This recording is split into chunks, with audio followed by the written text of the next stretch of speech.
How y'all doing today? Hey everybody. Hey TikTok. Long time no see. What's up, guys? What's up? I got some stuff today. So this is an amazing holy day. Happy holy day to all the Muslims all over the world. I was getting my live stream up on StreamYard. So my apologies for anyone I missed. But happy holy day. Such a I don't know what's going on. We're live in here. Okay. Such a great Friday. I hope everyone's had an amazing Friday.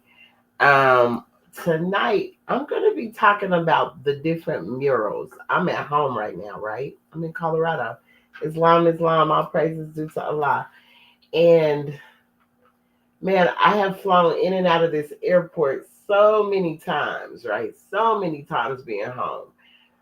When I would go between Georgia and Colorado at least 2 to 3 times a month before COVID was going on.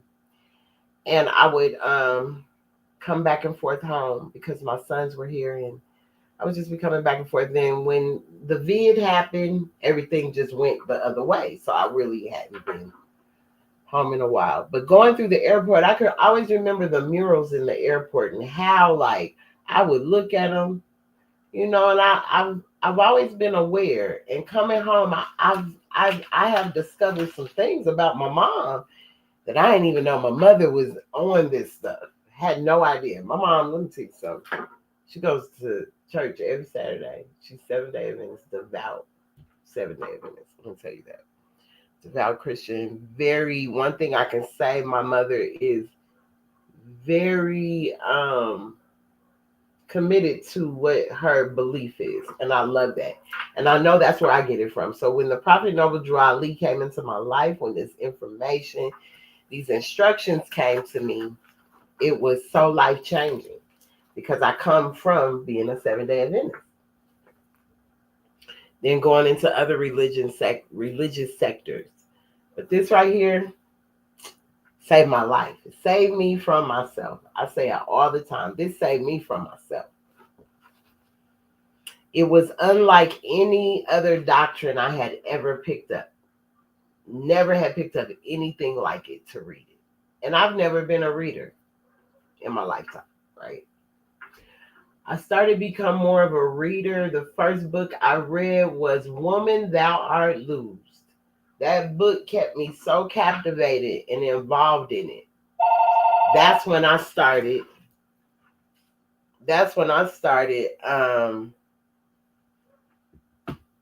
liking to read more, right?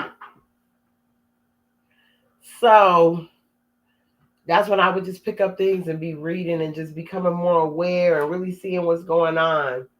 So as I've worked in the industry, in the music industry in Hollywood, like on set as a hairstylist, not as like an entertainer, but as a hairstylist. So I've worked on set, as y'all know. And so I've always been aware of the different weirdness that goes on in it. Because sometimes you might see some things that just, and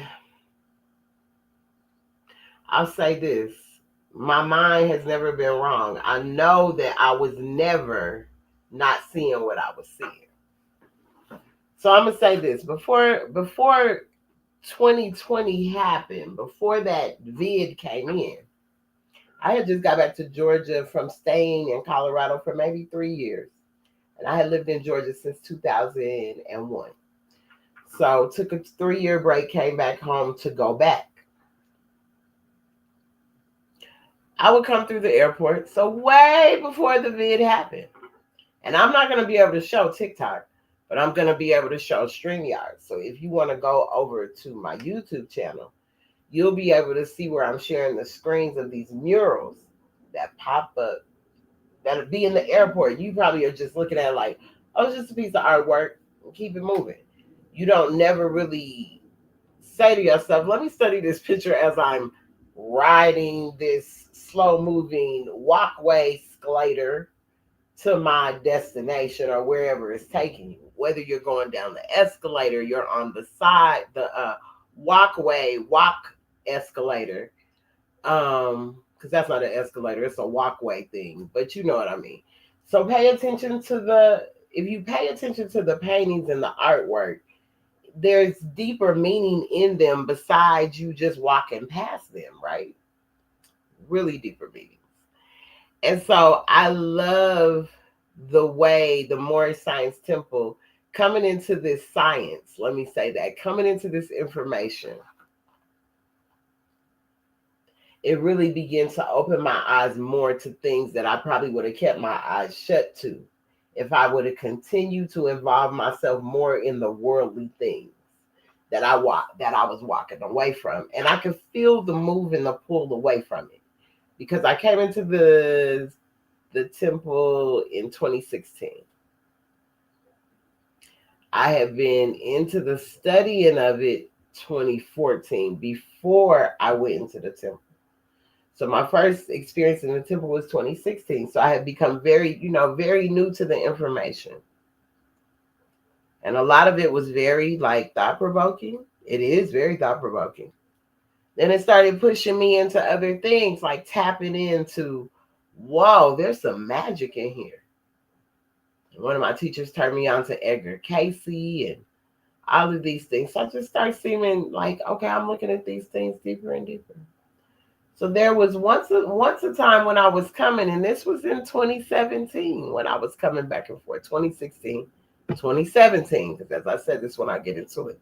So I'm paying attention. I'm going through the airport, and there was this picture, and it says that it was produced. Now, it's saying it was produced in 1994. This is when the artist did it. His name is Leo Tagaman, Taguman. And Leo's artwork has been a controversy type of thing throughout our airport here in Denver. And so I'm going to show StreamYard what this is looking like, right? StreamYard, I'm about to show you guys this, or YouTube. And like I said, if you want to go to YouTube, my name on YouTube is Latay SJB 1975. You could go so that you can see the screen share so you can see what I'm about to show. Because I'm about to show the children with masks on their face. And this mural was huge as you went up and down the escalator to get through, to go through security. You were either going to come down to leave or you were going around the thing to go to security, but the mural sat right there at concourse by the before you, how you would go in, right? So I'm going to share my screen over on YouTube to show them this particular painting. Now, it says it came in 1994, guys, right? This is what it says. Painting of children in masks. They say it's not a 1994 airport mural, but this was done in 1994 because I seen this way before COVID happened. Not knowing they was going to put masks on everybody. But this mural, you can go see it. Look up the mural of the children with masks on their face that was on the Denver International Airport wall. Look it up. So they said there was an image of a pandemic-themed painting with a false claim about when it was made and where it appears. Why would someone have to lie about when a painting was done? It was done in 1994. You got to realize they've been taking us over forever. We know this, right? As Americans, as a Mexican, we'll say that. We're going to start giving it its proper name. It's not America. Okay, so it was created as a mural for the Denver International Airport in 1994. The erroneous post now circulating uses the painting to baselessly suggest that the pandemic was planned 26 years ago. It was, because this thing, as I said, it was big as day. You couldn't miss it. Now, I'm showing the people over on StreamYard. This is like, y'all, this is so crazy. And on the painting, it has every country with their flag going across the mask. This has been on here forever. You can look it up, Google it. You can Google search this one. These are receipts. You can Google search this one. You can Google search all of them, just like murals. Controversial murals throughout airports. And I'm gonna show you guys over here some of these pictures that I will be showing them over here, because there's some meaning to this. And as I said, as I've been going through my mother's stuff, helping her organize things, she was it, man, for her to be how she is, her and the people she worked with, because she worked with a lot of different people with a lot of different backgrounds. They came from different backgrounds. Her best friends were Jewish. They were all these different backgrounds. So they shared different religious information together, right? Man, when I tell you the stuff I'm about to show you, hey, cousin, hey, when I tell you what I'm about to show you, it's just mind blowing.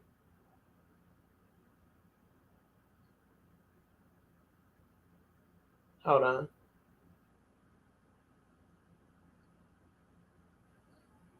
Okay. My apologies. It's mind blowing. All right. It's mind blowing.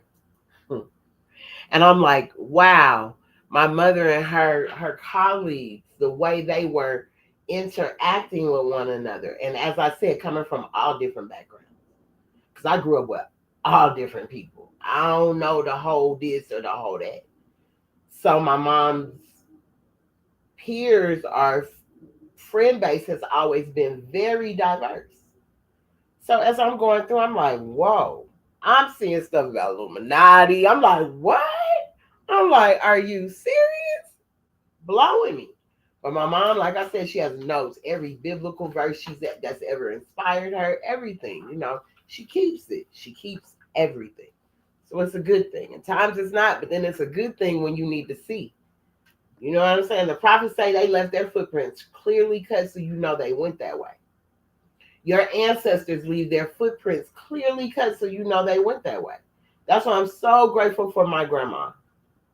Hi. Hi, love. Oh, I miss you. How you doing? I need some jewelry.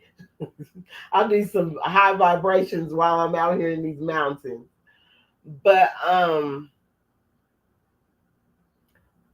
just was like, wow, all the things she wrote down, like notes to us. And I just want my children to know to always trust God, like just things she would leave around. You know what I'm saying? And I'm just like, I'm going, wow. And as long as I've been studying this, knowing that this is the combination of it all, it's a compilation of every religion you might can think of. It might be small, but the wording and the degree of it, okay, cool, Islam. The wording and the degrees that unfold throughout this Holy Quran become so huge and so big. You know what I'm saying? It's like this big. So it brings the scientist out of you. So you start looking and saying, wait, what's going on? What's really going on? I never fell victim to the 2020 thing. I never did. Being around the people that I was around and the way I ate and the way I decided to care for my environment and myself protected me a lot. And coming from Allah, coming from God, if it wasn't for God covering me and me always learning not only from my grandmother that that was of Mexican descent, and I say Aboriginal descent of this land, and always knowing and hearing her say things and how faith-based she was. Like, my family has always been very loving of their faith. So just looking at that and saying, wow, okay, trust God. Trust God. I always knew God was the doctor. Things like that. I always knew these things. Just didn't know how it was going to all come together through this. So through this made me say, I want to see more about who I am. Who am I? Where do I really come from? Yeah, why do I look like this? It's not just this black thing. It's bigger than that. What does this mean? So they leave all these clues everywhere. So I'm seeing all these babies, as I said, coming down the stairway. Look up the picture, y'all. I promise you. So, oh, I don't want that. So, when I seen this, it brought me back when I picked this up and started reading it. And one of the pages says, "A world that is dying in its sleep." So it says February 2005. Now, mind you, this don't have a lot to do. It all comes together. It correlates. The picture of these babies with these masks on, and when I say it has, every flag around the world is across their face, covering their mouth, their nose, and they're all children from everywhere, every faith base, every nationality. Okay, it's one thing I'm liking about this Leo Taguman. When he does these paintings, he's very intentional. No different than Prophet Noble Drew Ali was. So happy holy day to all the Muslims all over the world. But this is about February 2005, and this is called The Last Trumpet Ministries. And that knowing the time, that now it is high time to awake out of sleep, for now is our salvation nearer than we believe, than when we believed. The night is far spent, the day is at hand. Let us therefore cast off the works of darkness, and let us put on the armor of light.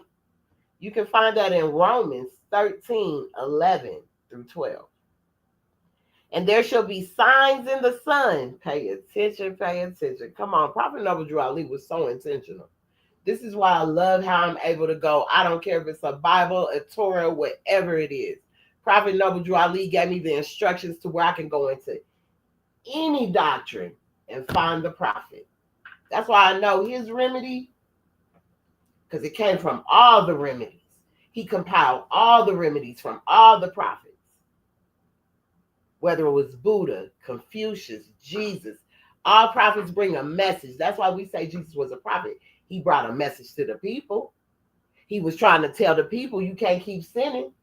Every prophet brings a message. A prophet is a thought of Allah manifested in human flesh. So a prophet is not just some kind of ghostly figure. A prophet is a prophet. And so there shall be signs in the sun and in the moon and in the stars. Do we not got signs in the stars and the moon and the sun right now? They saying A3I Atlas is headed toward the sun. They can't understand why this material or this metal or whatever it's made of. It's coming from the earth, of course. But whatever it's made of is headed toward the sun. Call it what you want. But in the sun and the moon and the stars, because our ancestors over here in Mesopotamia paid attention to everything. Everything I can remember about my indigenous ancestors pointed back to before they even needed a clock to tell time. They never needed a clock to tell time. They always did that based off the moon. They knew when the winter was coming, when the birds were leaving. They paid attention to the weather pattern. They paid attention to nature. They paid attention to the sun, moon, and the stars. Because Allah is the sun, moon, and the stars. So when people say it's evil to say that, how you gonna say that? God is everything. God is all. Allah is all. There's nowhere where God ain't. So when people say that, it's a disrespect to the Most High. It's a disrespect to the Most High. Because you saying that God ain't God, and then it's impossible for God to be God. So there should be signs in the sun and in the moon and in the stars and upon the earth, distress of nations with perplexity, the sea and the waves roaring, men's hearts failing them for fear and for looking after those things which are coming on the earth. For the powers of heaven shall be shaken. Allah is not playing right now. I done said it. You think because the hand of Allah has been held back and you don't think the wrath is here? Baby, that sword is swinging. And I'm about to tell you how intentional Even when it comes to the scimitar for the Moors, when we show that sword of justice. I'm about to dig into how imperative all of this comes together, even down to the murals that sit at DIA at the airport, where it's telling you, oh yeah, Allah is here. And it ain't no escaping it. It's not a piece of paper you can file. It's not a nothing. It's here right now. And if you ain't had your house together, and that means this house, this temple, if this temple ain't been in alignment, baby, you got a whole lot of whoa. I don't even know how it's gonna be, because I'm not here to judge nobody. Only God can judge you now.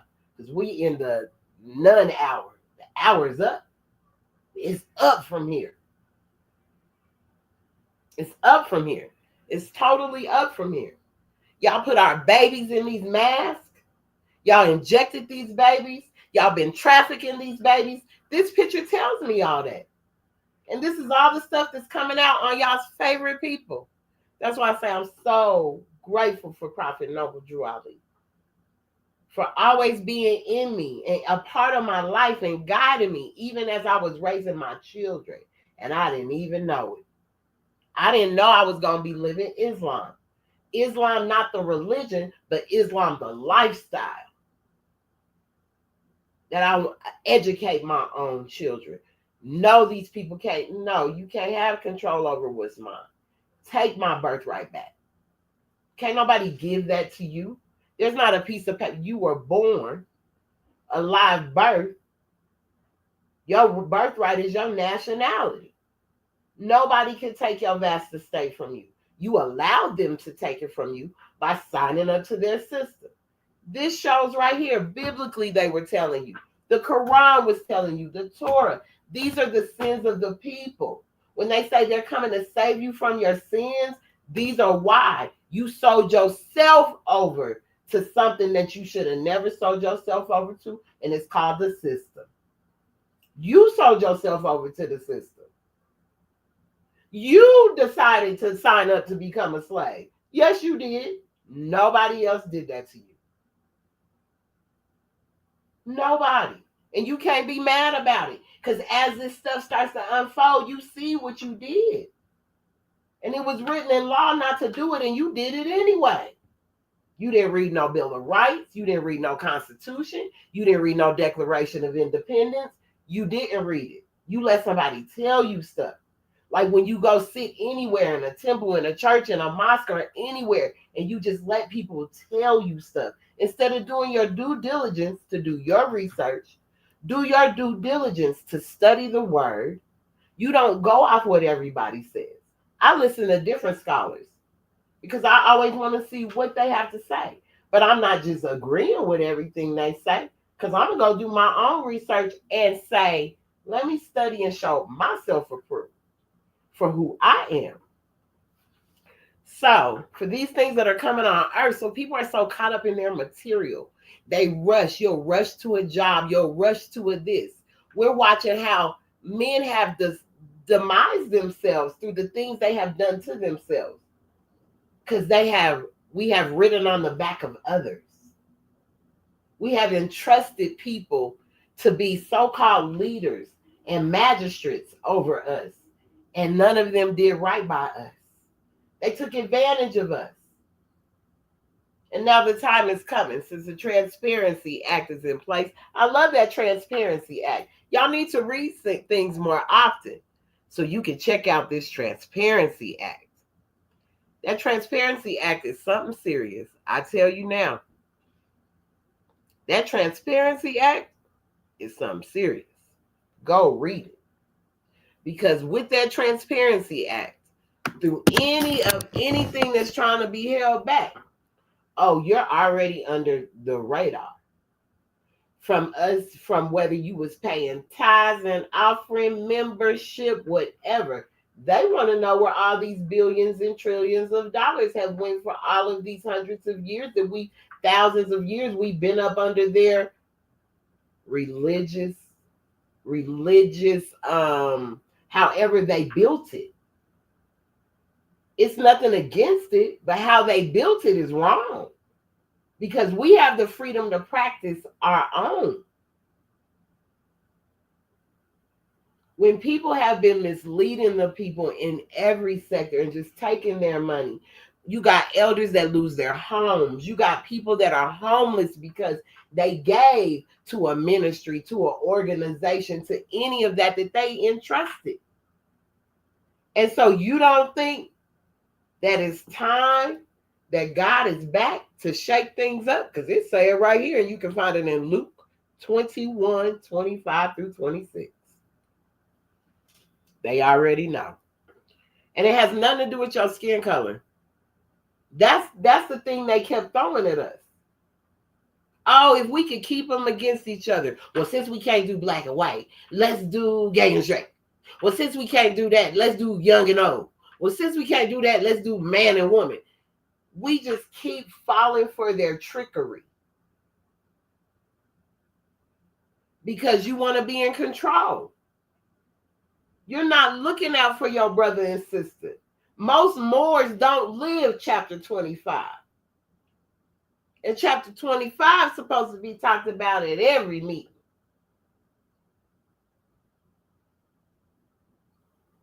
We're going to talk about that. So we see the signs in the suns and the moon and the stars. I see Venus every day, y'all. Being in Colorado and watching the sky, I've always loved the sky here, and even more now because I understand the placement of the stars. I understand the energy of the moon. I understand the sun. I understand Venus as the mother. I understand Venus as the Luciferian star. Woman is chaotic and creative and so many other things. Nurturing, loving, loyal. Men are brothers. They're logical and directive. And they're much more than that too. But on the base of it all, that's what it's about. So Venus being the mother of it all, she the mother of the sun. When you're looking for the sun, you see the sun every day. You wake up to the sun daily. So what sun you waiting to come? What sun from where? Because that is God's son.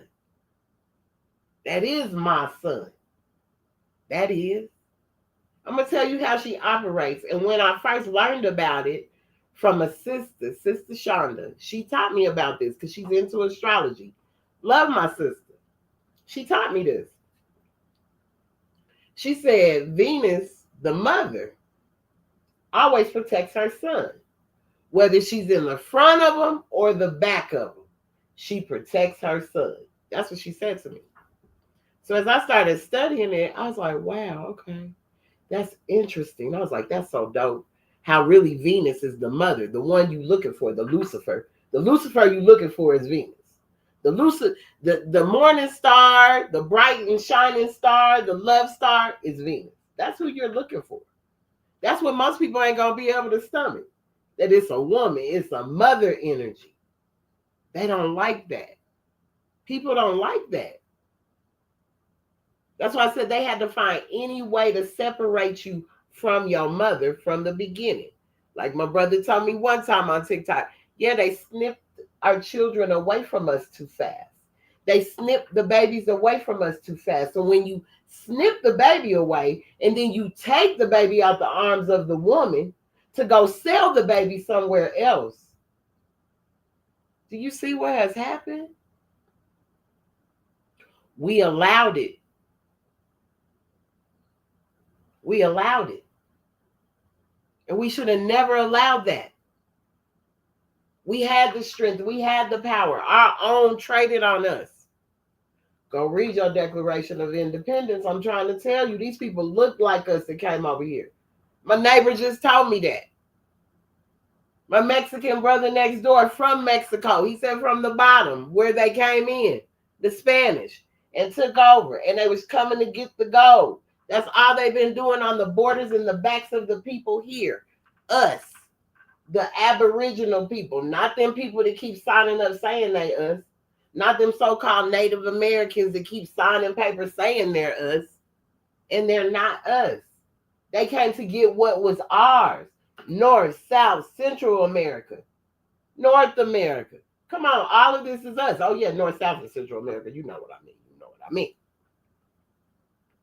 So they came in that way. They came in and took over. Colorado was Mexico. I just got into it with a European person gonna tell me that wasn't possible. How you gonna tell me about where I'm from? And you just got over here. Now don't get it twisted. Every one of light skin that you keep thinking is something else ain't nothing else. So stop it. It's not. I got a family that can prove it from both sides. You think I'm playing? Even Donald Trump himself said when he was going before the gambling commission, the gaming commissioner, back in the 90s, he said, how are you giving people that are not Indians casinos? He said, they don't look like Indians to me, and they sure don't look like Indians to Indians. What did that mean? He said, so why you just can't give it to everybody? Fact check me on it. Go find it. He even knows. He said, I got more Indian in my blood than they do, and I don't have none in me. Fact check me on it and go find it. That's exactly what he said in the 90s. That's exactly what he said in the 90s. It's always been in your face. This is what I'm saying. This stuff has always been in your face. But you've been so caught up in being entertained that you ain't paid attention what's been in your face. You'll call yourself to be, I go to church, I do this, I do that. You study. Do you study? Do you really know what these Bible verses are really saying to you? Or you're taking them because it's a feel-good moment, because the person up there delivering the message, it got your emotions running. And you're not even thinking for yourself at that moment. You're allowing whoever's up there to think for you. That's what he said, ain't it, cousin? You letting everybody else do your thinking because you don't want to think for yourself. That's because you don't want to take accountability for yourself. And so you need a master to run you. So when this thing does shift, for those that don't want to believe it or don't want to listen to those that's been speaking about it, you will get trapped up in the whole system again. So much more than that, yes. And he has said so much more than that. That points it back to us. And if you put it all together, there's no separation. I'm about to show you in a minute. Just based off some murals at the airport, y'all. So peep this. And there were voices and thunders and lightnings. And there was a great earthquake, such as what not since men were upon the earth. So mighty an earthquake, and so great. And the great city was divided into 3 parts, and the cities of the nations fell. The great Babylon came in remembrance before God, to give unto her the cup of the wine of the fierceness of his wrath. And every island fled away, and the mountains were not found. This is in Revelations 18 through 20. This is going to be a series based off of this, because I'm telling you, this right here is about to blow y'all away. I want to give honors to, let me first rise. I want to first rise giving the most highest holy honors, the most highest holy praises to our Father God Allah, the Father of the universe, to our Mother Allah, the Mother of the virtues and the harmonies of life that brings justice, mercy, love, and right. Because I got to get back to that Venus before I go on. Mercy, love, and right. Giving the most high holy honors to the noble prophet Drew Ali. Giving high holy honors to all the divine prophets for all the wonderful works they brought unto us. So I want to go back to Venus because I almost lost my thought on that Venus thing, right? So as I've been here, I got to really see Venus. I get to see Venus in action every single rising. Pretty much right, you know, as the night, I see her in the night sky, but when it gets ready, I see her, right? And she be right there in my window. This has always been since we lived in this house. Like Allah knew my mother was supposed to buy this house because the way the sun rises on it and sets on it all at the same time. So Venus does the same thing. So I got to watch her in action. And Venus, hey, Venus, she's there and she's bright. She's so close. I can see her. She's just twinkling. And just like the star on our flag, people get it twisted. The Moroccan flag star has cuts in it because we're separated from each other. So that's where the cuts come from. No different than in the circle, the slits in the circle on the circle 7. I don't think, but StreamYard should know that. On the circle 7, you have the slits because there's separation there. We've been separated from each other. From the landmass, you just heard me say this thing split in 3. And this is even in Revelations where it's telling you the split happened. The prophet talks about the great earthquake that split and made the great Atlantis. So this place did split, and it's about to split again, baby. It's about to split again. So Venus, she's there. So every night when she's coming up, as it starts to get more toward the sun rising, she gets closer right here and she sits there. She's the light. She provides the light for the moon. She's the light that reflects for her sun to catch it and be the reflection to the moon. So that's where the moon is really getting its light from Venus, because that star's so bright and she just twinkling and you can tell she's moving. It's on an axis. You can tell the way she's moving, like, because it's just the way it moves. I can see the 5-pointed star, but then you start seeing all of the infinity that just goes on with her. The movement don't stop. There's no separation. So on the Moorish flag, that one, you can't tell the beginning or the end of the star because there's no separation. Venus ain't separated from her sun. Mother is always with her son. I've seen it with my own eyes. So Venus, she's there. As the sun rises, she's still giving light to her son. And as he rises, she goes behind him so that she can make sure he's providing light. And at night, as he goes like this, she comes back up. The most beautiful thing you've ever seen a mother do for her son. So as much as they try to counsel us out through this Father, Son, and Holy Ghost and made us a ghost, as much as the energy is rising for the mother again. They've always tried to discount us, y'all. That's why they made us a ghost. Because the whole plan was to get rid of us, the Aboriginal woman, to not have any more babies, to not make life anymore. And if they could make it an all-male planet, they would. It's a manifesto that was written in 1992. That's why for this mural to be out in 1994 does not surprise me. There was a manifesto in 1992 that was written about that. So this has been planned. That was planned on the people to get rid of the people. They've always been trying to get us up out of here. So there was never a trace of us. They thought they got rid of us with the blankets, with the polio. Then they tried again with the syphilis injection.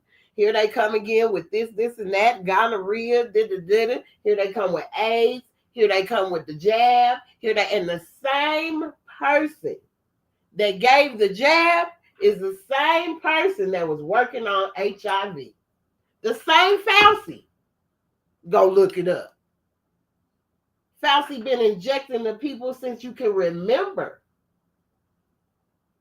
Chemical warfare, bio warfare. That's what they want. They want to get rid of the people.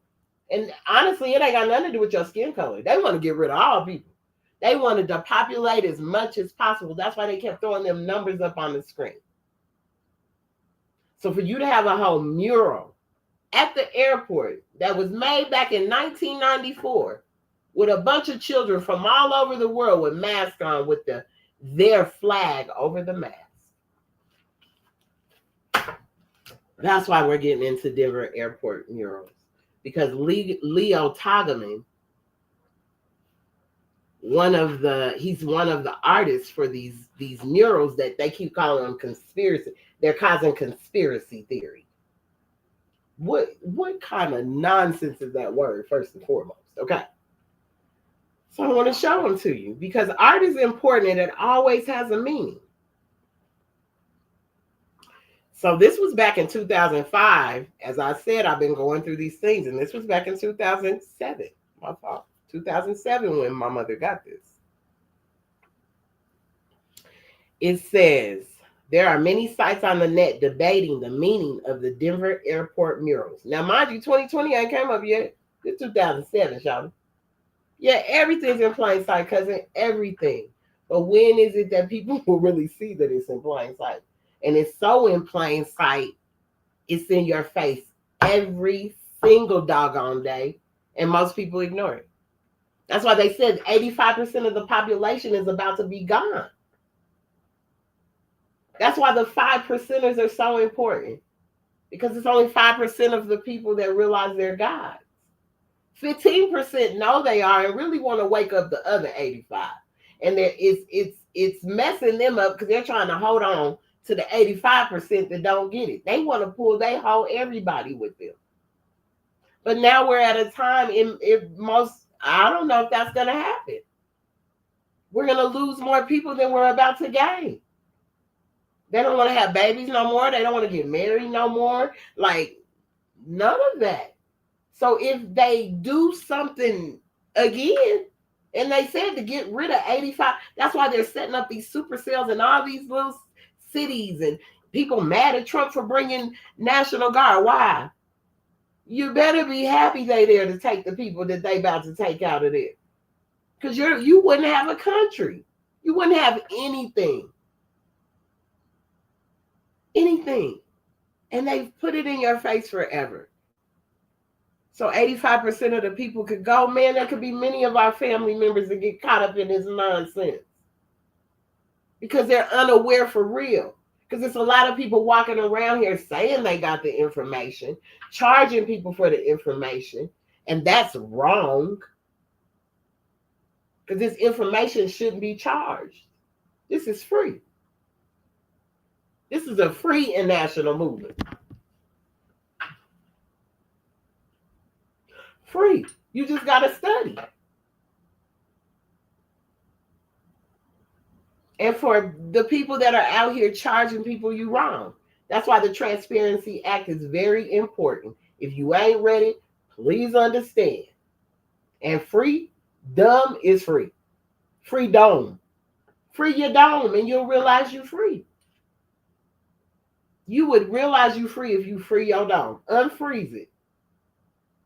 Empty the cup out. Empty it out. Turn yourself upside down. Just go empty, empty, empty. Let's just get out.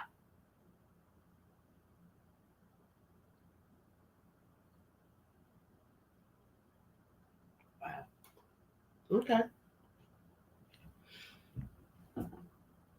It's free. It's a free and national movement. So,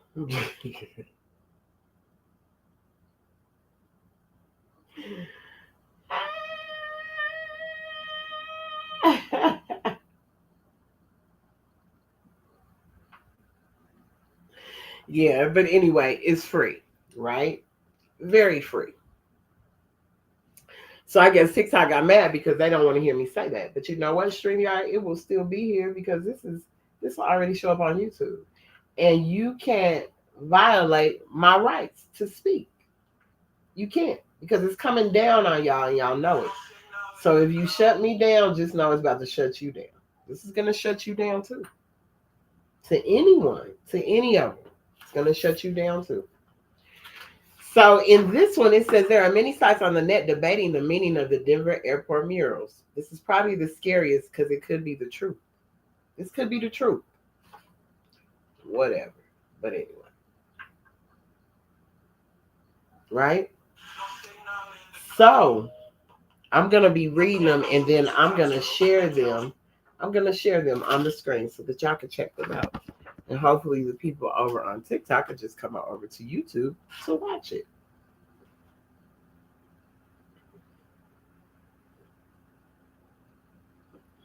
I could just go here to watch it. You know what I'm saying? So we'll see. We'll see how that works out.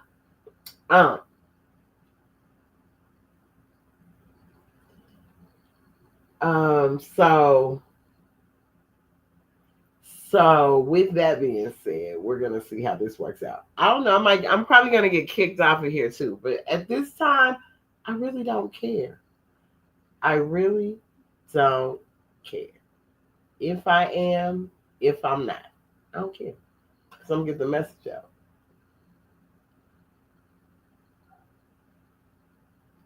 So we're gonna talk about this one. So this one mural, okay, this one mural is, I don't even know really, does it have a name? Let me see. I really would love if I could background myself on here, but I don't think I can. Let me see what the name of this one is. I'm gonna see what the name of this is. Let me see what the name of this is first. We're gonna see what the name of it is first. Let me see the name of it. We're gonna share the screen. I'm gonna see what the name of this one is that I'm looking at, because this mural, I'm gonna just hold this up for them to see. This mural is at the airport, right? So this mural shows, let's see, which one is it? Not that one. This mural shows children all over the world bringing the German boy their swords as he beats them into plowshares. Okay?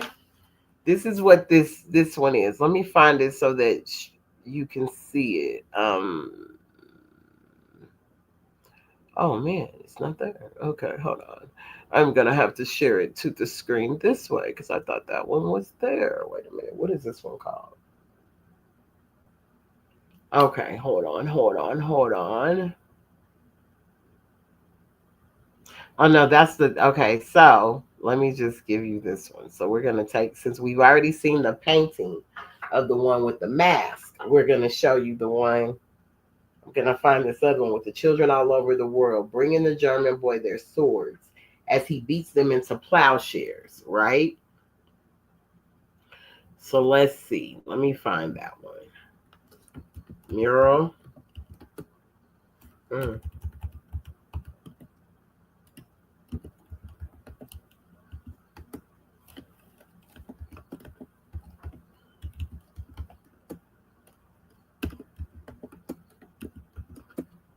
Of children all over the world. I'm gonna show it to y'all again.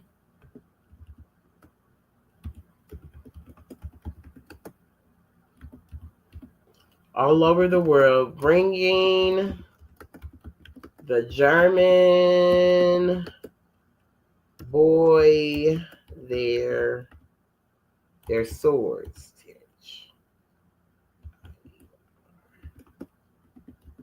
Their swords. Right? So let's pull this one up so that I can share the screen.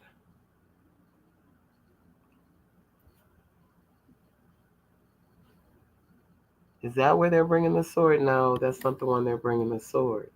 There's the one. Oh, they are. That is the one they're bringing the sword. Okay. That's the one. All right. So that is the one. So let me get it from that angle where they're bringing the sword to them.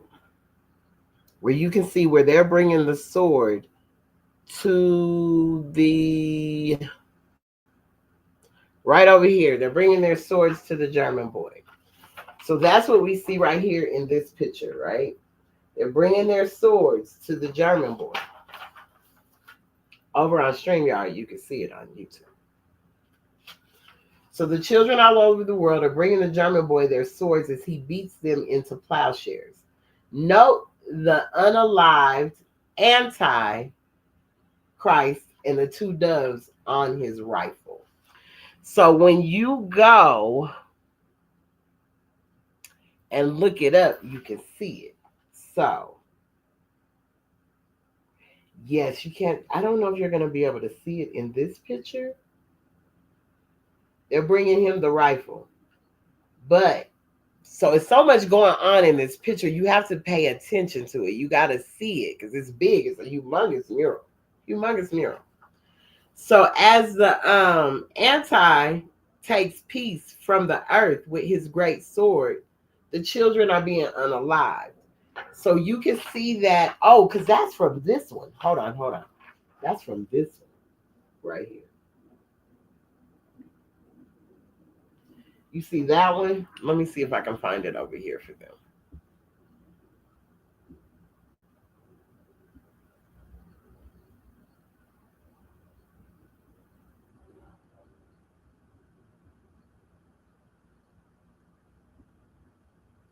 There it is. Okay, so let me show you this one.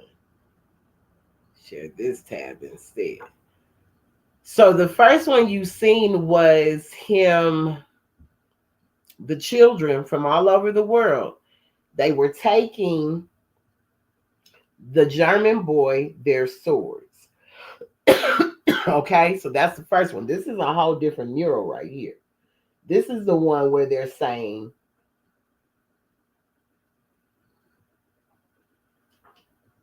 what you can read at the top, if you can read it. As he was taking peace from the earth with his great sword, the children are passing. You can see them being unalived. You're watching them, and the mothers are surrounding it. If you can really see that picture really in its fullness, because when you go look at it big, when you look at it in its fullness, you will see actually the mothers to the side crying. They're over on the side. They're all lined up with babies in their hands, and their heads are down and they're crying. So if you can see the mother right there, you see the children, that's the sword. This is the system they've been using against us. This is a whole mural at the airport, 2007. Whole mural, y'all. Mural. See the babies? This is what they've caused us to do to one another. And they put it in the paintings. And look at all the children are all of different races and colors. They're of different nationalities.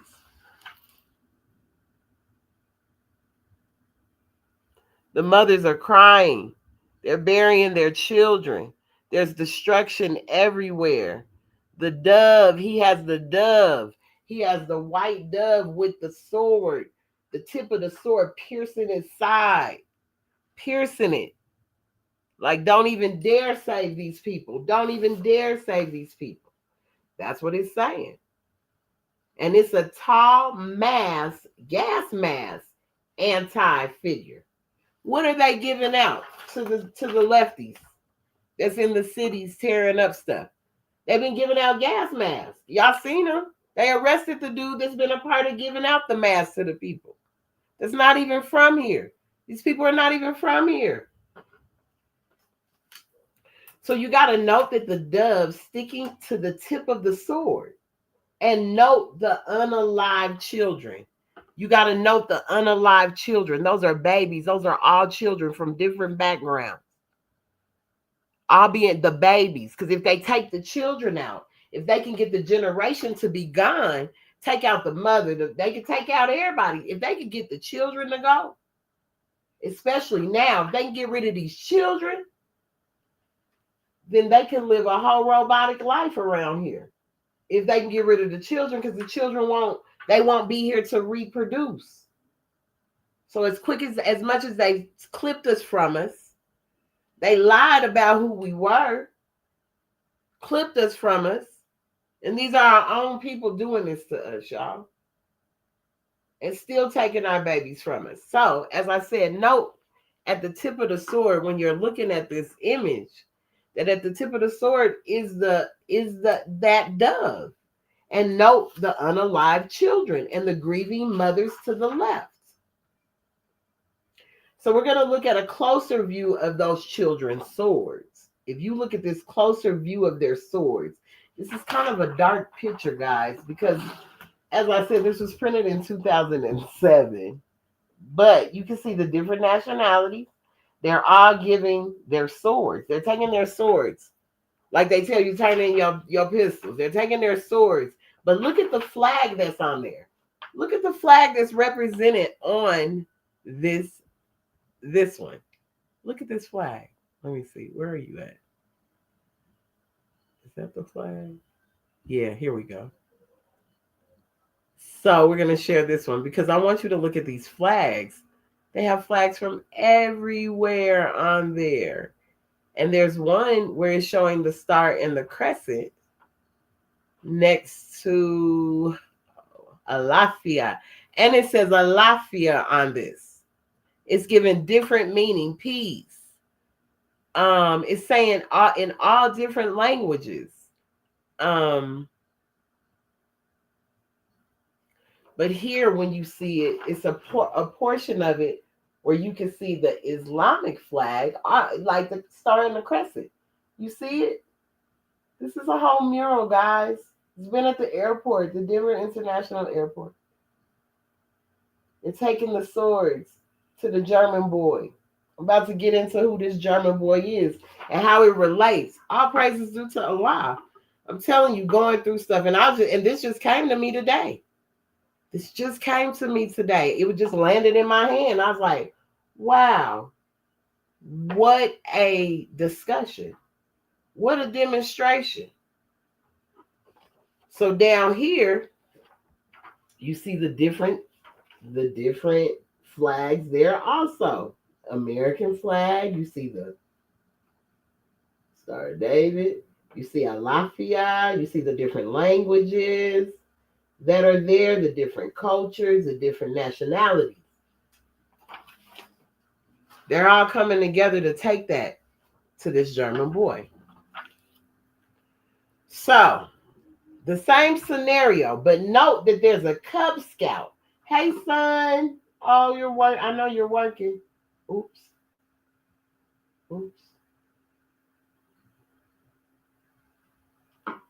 Yes, I did. I found it while cleaning. I did. Very deep.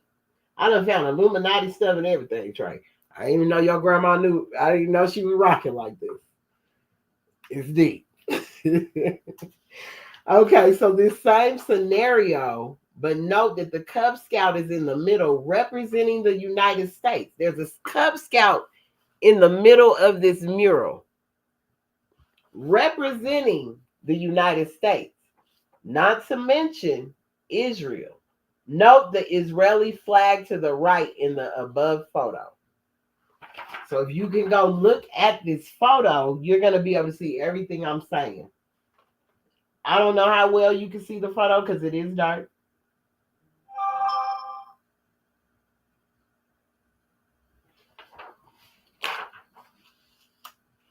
But there's a Cub Scout in the middle of it. And he has a red tie on. He has like a cinnamon color hair. Now, mind you, this mural was up in 2007. Trump was not president. This little boy that kind of resembles him, though. Islam, this little boy that kind of resembles him, though. This is a little boy that kind of resembles him. Okay? Oh, okay. Okay. Good. Islam. All right, so you note the Cub Scout in the middle representing the United States, right? And the Israeli flag. Clearer view of the German boy beating all of the swords into plowshares. What are plowshares? Let's find out what a plowshare is. Because that word keeps popping, and it's what he's doing that has my attention. What is a plowshare? Can you define plowshares? The term plowshares has two main meanings. One, literal meaning, a plowshare, also spelled plowshare, is the sharp steel blade on a plow that cuts the top layer of soil. It is the part of the agricultural tool that digs into the earth and precedes the moldboard, which turns the soil over. Two, figurative meaning. The word is most famously used in the phrase beat swords into plowshares, which comes from the biblical book of Isaiah. Oh. In this context, plowshares are a powerful symbol of peaceful, productive labor. and a metaphor for the conversion of military resources or conflict into civilian, peaceful activities. Really? Do you say? Do you say? And y'all calling this man a racist? I can't wait till I get to the end of this because it gets so much better from here. So the closer view of the German boy beating all of the swords into plowshares, she just said that has to do with it's an agriculture tool. We know even in our circle 7 when he says he said that the farmer was plowing and he was being scanty as he plowed, right? Let me find that. Because plowshare. Come on, man. Come on, Prophet Noble Drew Ali. Let me find this. Oh my goodness. Hold on. Okay. Give me a minute because I got to remember where it's at when he talks about this. Which one is it? Is it 11? Give me a moment, y'all. Okay. Okay.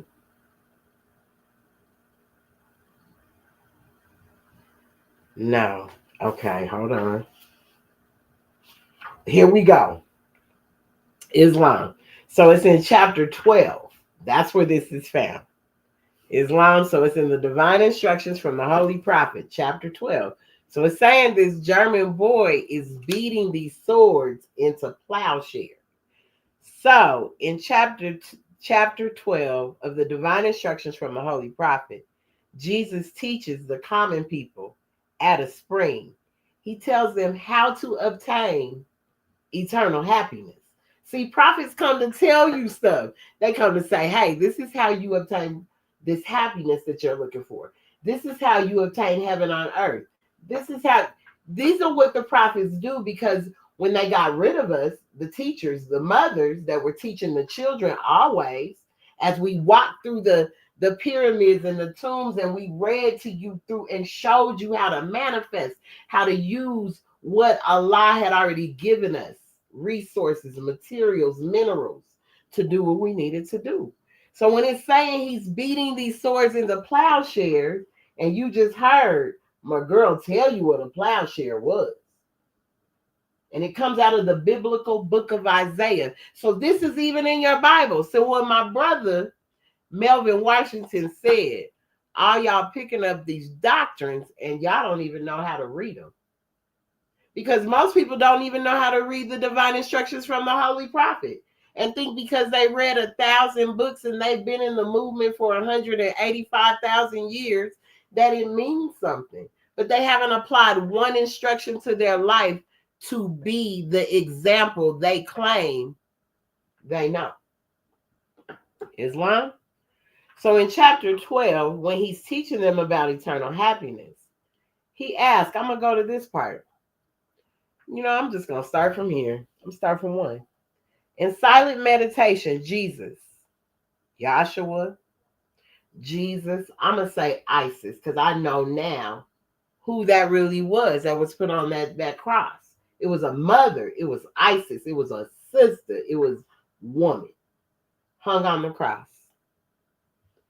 So in silent meditation, Isis sat beside a flowing spring. It was a holy day, and many people of the servant caste were near the place.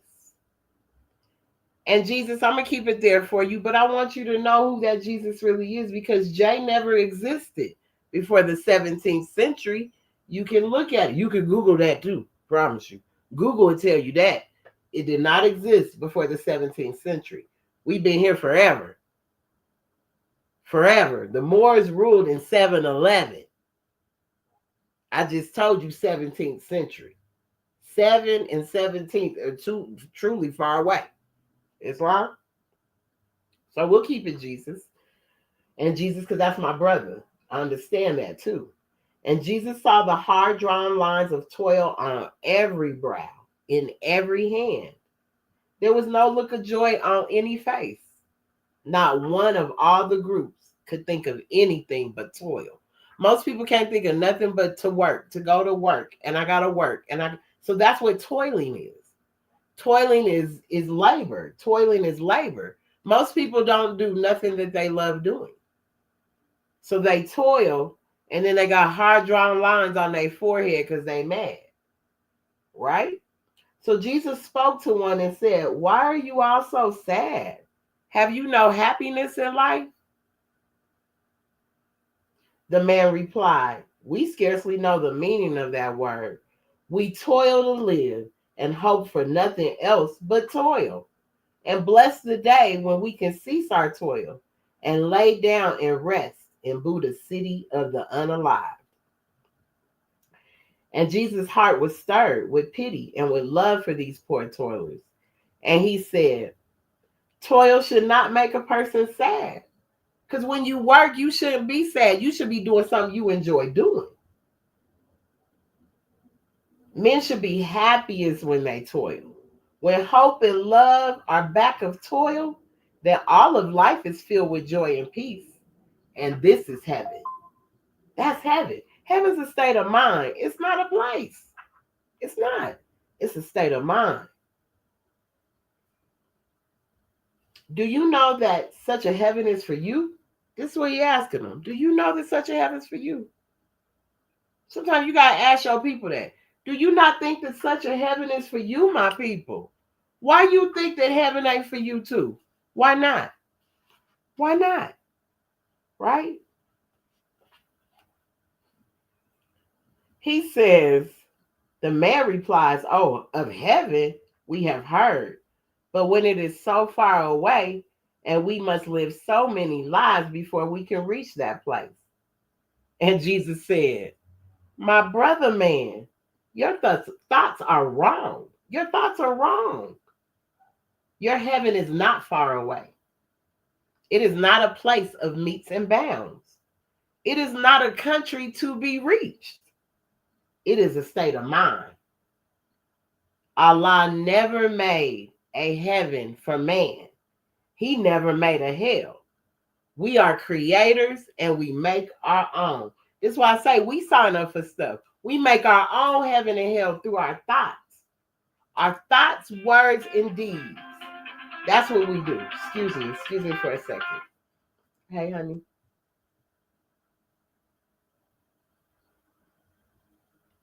No, love. And if you're too tired, it's okay because I'm teaching class. So it's okay if you're too tired. It's all right. We can do it another day.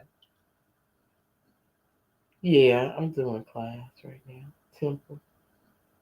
You good. Okay. I mean, okay, I'll call you as soon as I'm done. Okay. All right, peace. Islam, my apology. Allah never made a heaven for man. He never made a hell. We are creators and we make our own. Now cease to seek for heaven in the sky. Just open up the windows of the hearts. And like a flood of light, a heaven will come and bring a boundless joy. Then the toil will be no cruel task. Working won't be a cruel task to you, especially if you're doing something you love to do. That's what that's really saying to you. You should be happiest when you toil. So why are you not doing something that's bringing you joy? So then you don't have to say, "Oh, I gotta go do this. Oh, I gotta go to this." That's not meant for you. You enslaving yourself mentally when we do these things. So he says, now cease to seek for heaven in the sky and just open up the windows of your heart. And like a flood of light, heaven will come and bring a boundless joy. Then toil will be no cruel task. The people were amazed and gathered close to hear this strange young master speak. So in the Circle 7, in the Holy Quran of the Moorish Science Temple of America, we hold the 18 missing years of Jesus that they don't talk about. We talk about Jesus from a young boy, from the time he was teaching at the age of 12. He was teaching probably even most likely younger than that. But we can go back to when he was 12. So mind you, this is when he's young. This is still in his young prime self. He might be 12, 13, maybe the most. But this is what he's doing. He's went around, he's talked to the doctors of the law as a little boy when he got lost. Now he's telling these people where to find heaven. So, imploring him to tell them more about the Father God Allah, about the heaven that man can make on earth, about the boundless joy. And Jesus spoke a parable. A certain man possessed a field, right? So I just told you this German boy is beating these swords into plowshares, meaning he's turning the soil over. He's turning it over. He's giving something back. Islam. And so he says, a certain man possessed a field. The soil was hard and poor, because we possessed a lot of fields, a lot of stuff, but we let it become poor and hard and poor. By constant toil, he scarcely could provide food to keep his family from want. One day a miner who could see beneath the soil, in passing on his way, saw this poor man in his unfruitful field. He saw this poor man in his unfruitful field. One, because of the color of his skin. Had nothing to do with that. He saw this man trying to get him some food and it wasn't growing. He called the weary toiler and said, "My brother, know you not that just below the surface of your barren field, rich treasures lie concealed? You plow and sow and reap in a scanty way, and day by day you tread upon a mine of gold and precious stones. This wealth lies not upon the surface of the ground, but if you would dig away the rocky soil, dig up under that brain, get up under that rocky soil, and delve down deep into the earth, you need no longer till the soil for naught." So even though we're talking about a physical soil, we're also talking about that mental soil that you got to dig up under to get to the truth. You can't surface level this stuff. There's levels to this. You can't just go off what somebody said and think you're going to take it and run with it. That's not the way this works. You have to apply these lessons to your life. The man believed, the miner surely knows, and I will find the treasures hidden in my field.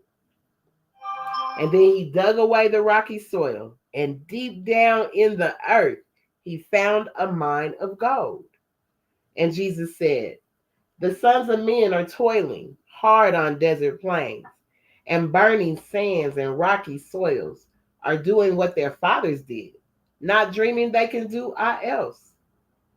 But behold, a master comes and tells them of a hidden wealth, that underneath the rocky soil of carnal things are treasures that no man can count, that in the heart the richest gems abound, that he who wills may open the door and find them all."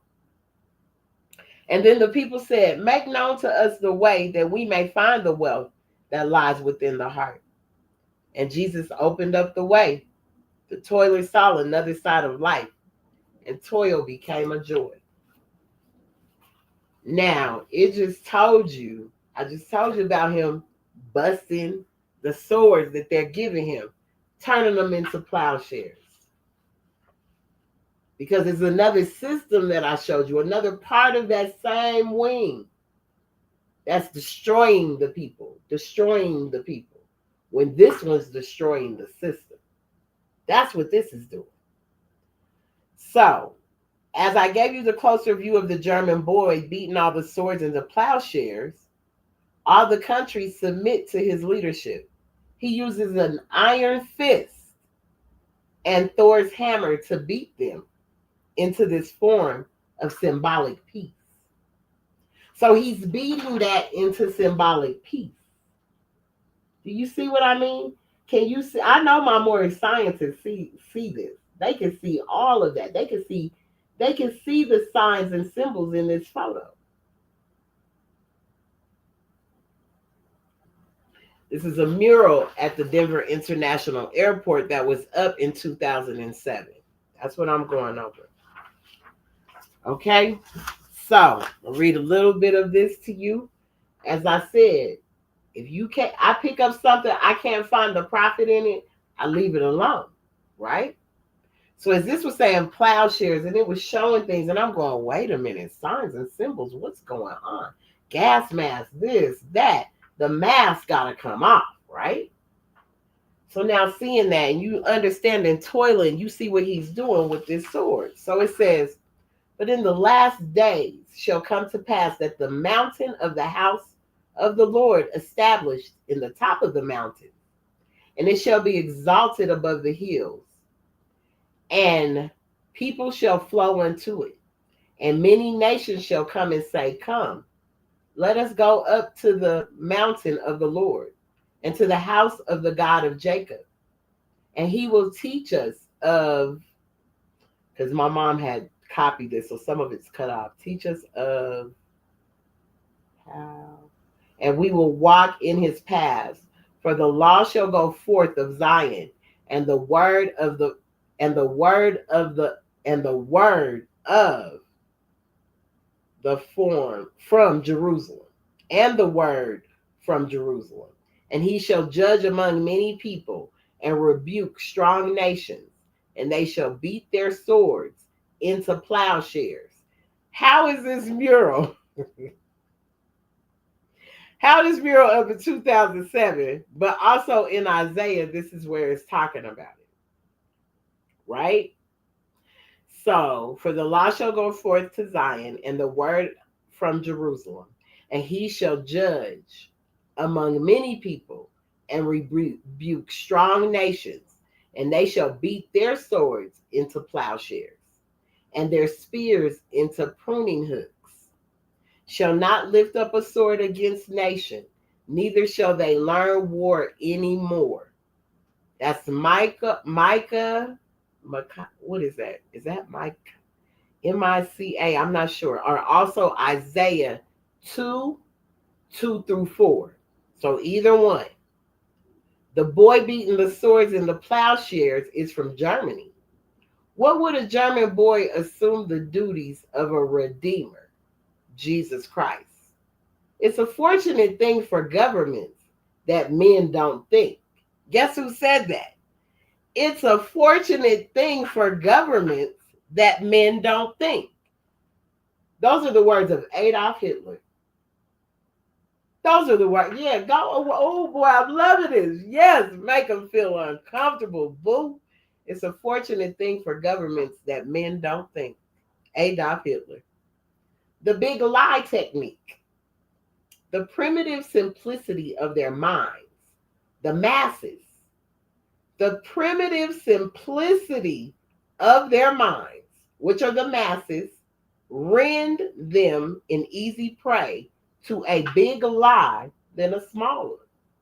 For they themselves often little lies, but would be ashamed to tell the big ones. The victor will never be asked if he told the truth. Success is the sole earthly judge of right and wrong. People will accept a lie if it's big enough, and truth is not as important as success. Adolf Hitler, Armenian Kainz. Also, here is wisdom for those who do not understand the role of the anti and his great sword. And there went out another horse that was red, and the power was given to him that thereon to take peace from earth, and that they should unalive one another. And there given unto him a great sword. You can find that in Revelation 6:4. Okay? What is the great sword? What is the great sword? Oh, I'm loving this. I'm loving this. What's the great sword?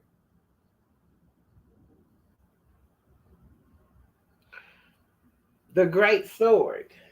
The sword of destiny. The sword of destiny. Right? The sword of destiny. Oh, I guess that's where it wants to be. Okay, I guess. All right. I guess that's where I want to be.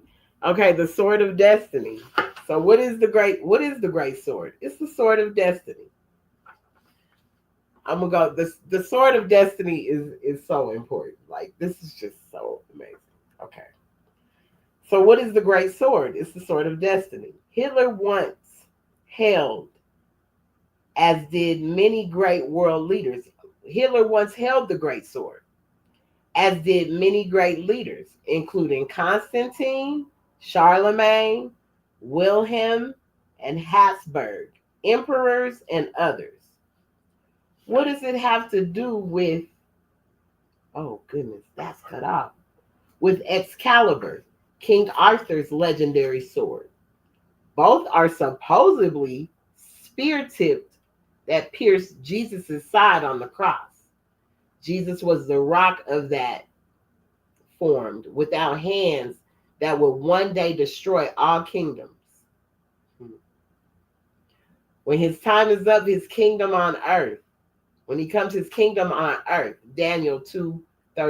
We're going to have to go read that because it's cut off in some spot. Legend states that the sword from the stone would make the man who wielded king of the world. He loses the sword, he loses his power over the world. So I'm going to stop there. Oh, wait, no, we're not going to stop there because I want to go. Remember, Hitler died hours after he lost possession of his sword, after he lost possession of his sword. This sword remains to this day in a museum, the Hofburg Treaty House in Vienna, Australia. When Jesus rules on earth during the millennium reign of peace, he'll rule with a rod of iron, right?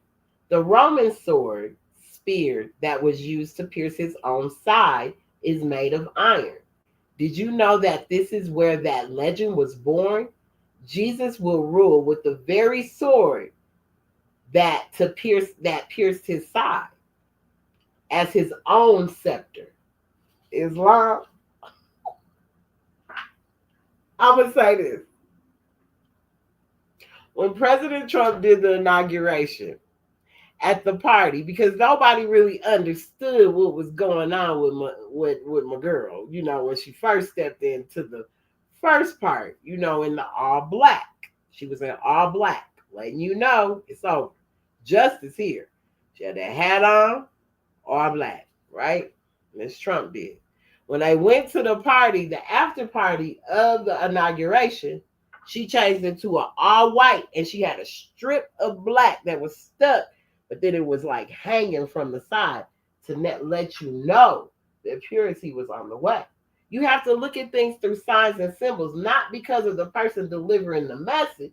You can't bang bang the messenger. You got to look at the message. So, if you remember when they were doing YMCA and he was up by the cake, he had the sword. He was going, uh, uh, He had the sword of justice. He was showing you it's swinging. And I told y'all that sword of justice was swinging. Another thing I learned from Sister Shonda was that Mercury's the real sword. It's the energy of the planet that's swinging. It's swinging, and that sword is swinging, swinging, swinging. The sword of justice. So why would this mural be there in 2007? With them bringing him the swords, him beating them swords into plowshares.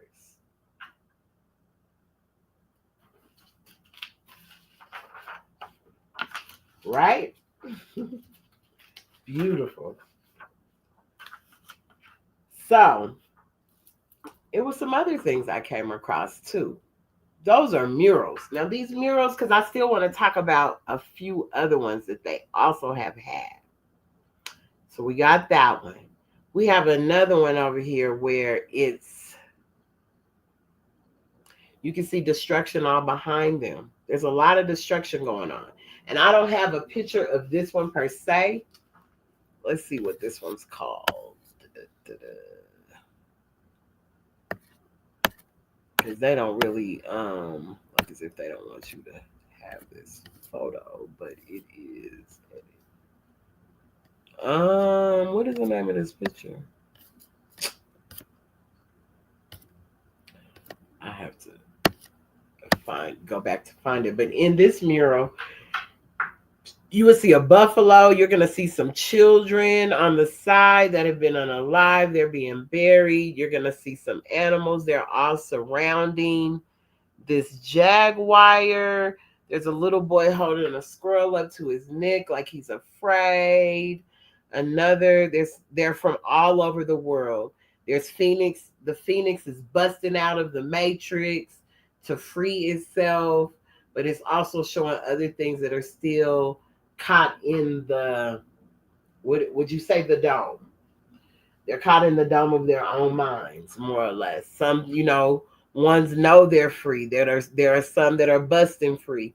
So when you go see this, you can see in the middle of it is a mother, and the mother's picture, she's holding a son in her hand. She's holding Anubis because it's a green man. It's a green baby in her hand, but she's an angel. She's an Asiatic woman. You can tell she's an Asiatic woman with illumination behind her head, and it looks like as if she's laying in a tomb, and she's holding the baby, and the baby is greenish blue, like Anubis.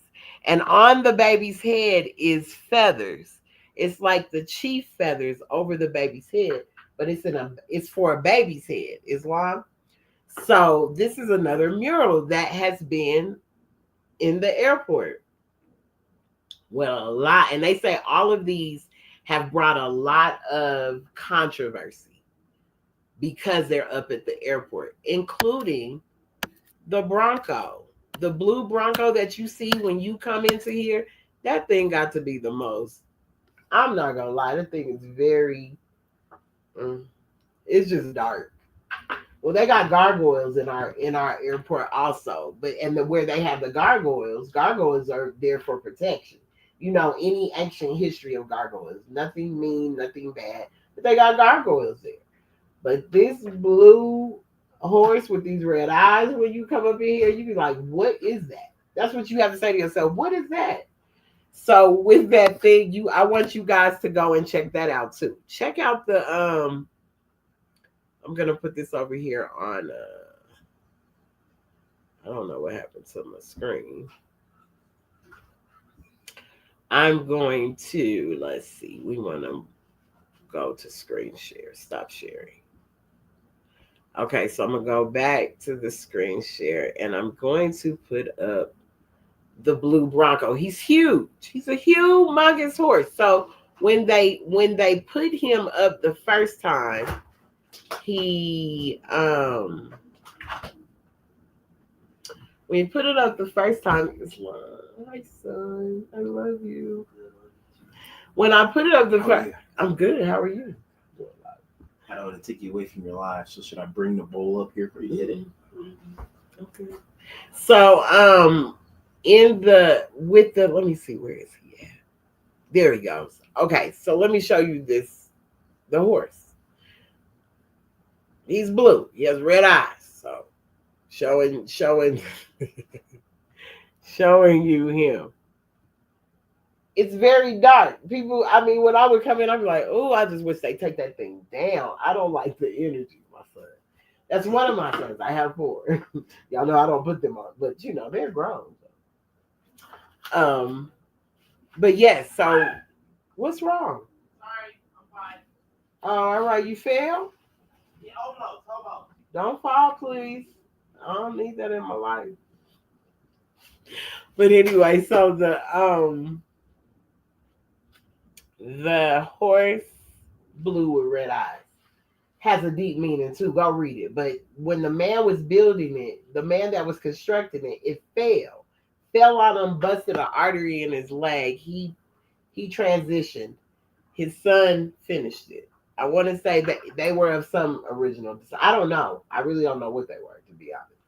But legend has it that the airport that we have was built on a reservation burial. So it has some energy. Everyone says that. People that work there, people that have worked there, when you go there, it's just, you know, hey. It don't bother me because they're my ancestors. So it doesn't do anything to ruffle my feathers. So as I was still going through this stuff, I come across the old world before Noah's flood. That's what I'm saying to you. Something else. And in the old world, before Noah's flood, it's showing that three split that I told you that we talked about, that I was just telling you about, right? So I'm gonna turn it to you in a minute. And StreamYard, we're gonna have to talk about this one because it's not gonna allow me to show you anything over here. It's gonna look like you can't see me. Like it's just gonna look. We'll see. Let me see. I'll see if I can put it up. But anyway, so here, the old world before Noah's flood. Now you heard me tell you about that three-way split that popped off that I spoke about from, let's see, where is it? It's in Revelation 16:18 through 20. And there were voices and thunders and lightnings, and there was a great earthquake, such as was not since men were upon the earth. So mighty an earthquake, and so great. And the great city was divided into three parts. The city of the nations fell, and the great Babylon came into remembrance.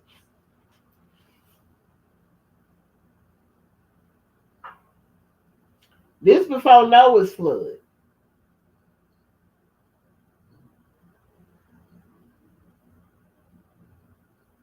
That's before Noah's flood. And it says Genesis 2:10 through 14. And a river went out of Eden to water the garden. And from thence it was and became into four heads. The name of the first is Pison, and that is it which compasses the whole of Havilah, Arabia, where there is gold, and the gold of the land is good. And there is bdellium. Oh my goodness, bdellium. Hold on. What is the man? I gotta look through my notes about the periodic table. All this be having to do with the periodic table. There is bdellium and onyx stone, and the name of the sacred river in Gihon. The same is that compasses the whole of Ethiopia or Africa. And the name of the third river is Hiddekel. Hiddekel.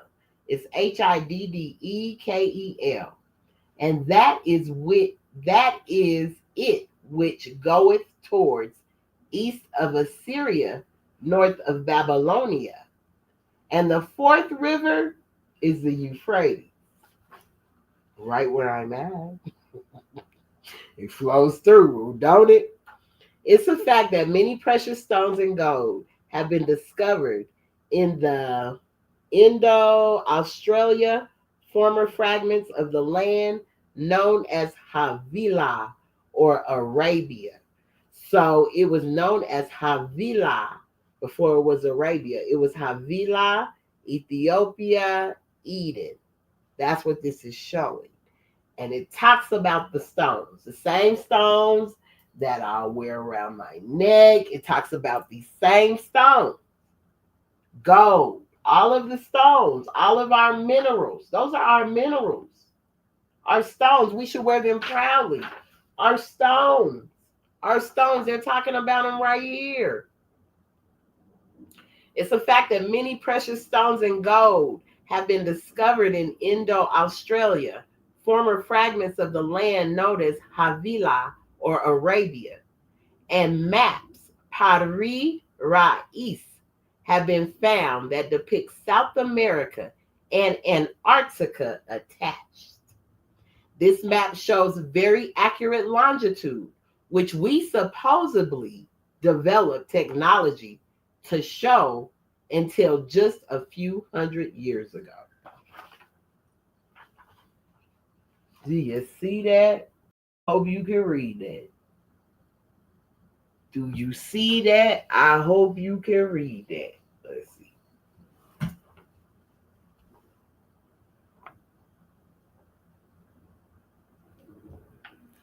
Yeah, nah, it don't work out like that over there. So, and before Noah's flood, so you can find that in Genesis 2:10 through 14. That's where you can find the split, and you can find those names: Pison, Havilah, Arabia. So that would be what they call today Arabia, where there is gold, and the gold of that land is good, and there is bdellium and onyx stone. And the name of that second river is Gihon. The same is that compasses the whole of Ethiopia, Africa, and the name of the third river, which we know that's not the name of Africa. We know those were given. Ethiopia means divided. What was it before then? We go back before even then. We could go back in more science before then. Islam, and that which goeth toward east of Assyria, right? North of Babylonia. And the fourth river is the Euphrates. Four corners of the earth. The four corners of the earth. The continent split east from west, starting a chain reaction. Three illustrations will show how the continents arrived at their current position. The next page also includes a modern map showing mountain topography and ridges under the ocean. Excerpt from Revelations. Inside Earth's atmosphere, overhead view. One huge continent is divided by four rivers. One huge continent is divided by four rivers. There appears to be a globally warm climate. In the center of the landmass is a huge garden located near modern-day Gulf of Mexico, southwest of the Florida coast. The Garden of Eden at 19.5 degrees north latitude, the fountain stone of the north. Eden is an island with one huge river flowing from it. This crystal blue river then splits into four smaller rivers as they cultivate through various parts of the huge single landmass. Are you hearing me say it's a single landmass? One huge continent, not seven. One huge continent, not seven. One huge continent, not seven. Ah, and my doggone Doctor Who. The River of Eden, divided into four other rivers, are the Pison, the Gihon, the Hiddekel, and the Euphrates. I told y'all where that, when the prophet said, take it to the four corners of the earth. Where are the four corners meet? Colorado, Arizona, Utah, and New Mexico. And New Mexico. Sure enough, passing through the Strait of Gibraltar, we see three of the rivers separating from the main one. These three are the Gihon, the Pison, and the Hiddekel. The Hiddekel River continues northeast through Asia. This would separate modern-day Russia from Mongolia and China, a mountainous region in your time. Modern-day South America and Africa are separated here by the Gihon, which completely surrounds Africa. Antarctica is connected to South America at the bottom, then wraps around the bottom of Africa, with the bulk of Antarctica just east of Africa. The Gaihan River separates them. Where is that photo? We're going to go back to that map.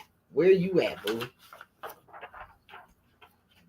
Here it is again. Here it is again, right?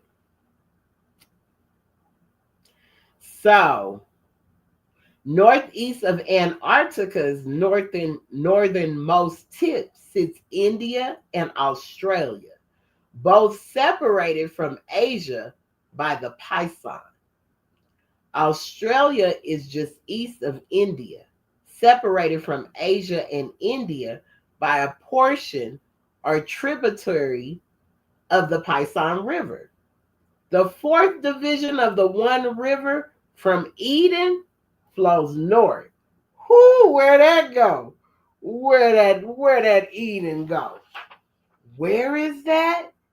Eden flows north. Are you telling me Eden is North America? Look at the shape of that bad boy right there.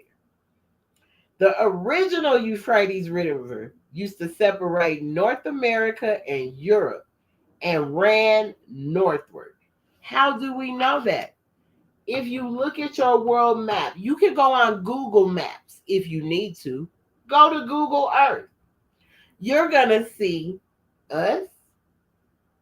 You can spin the thing this way, but when you come back this way and you look toward Alaska, you're going to see a portion of Russia right there because there's only a bridge. And it's not, honestly, when the bridge was there, might have been 2 miles apart from one another before the water took it over. I just told you it split. It went into these chews, right? But are you telling me Eden? The original Euphrates River used to separate North America and Europe and ran northward. Look at Eden. It's telling you how everything ran right here.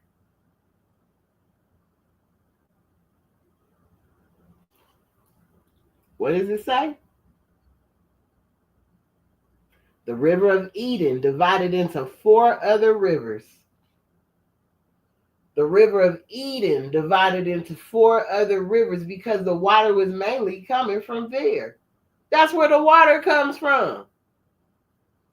They say we got the best water. I keep hearing about the healing waters. Can't wait to go see them.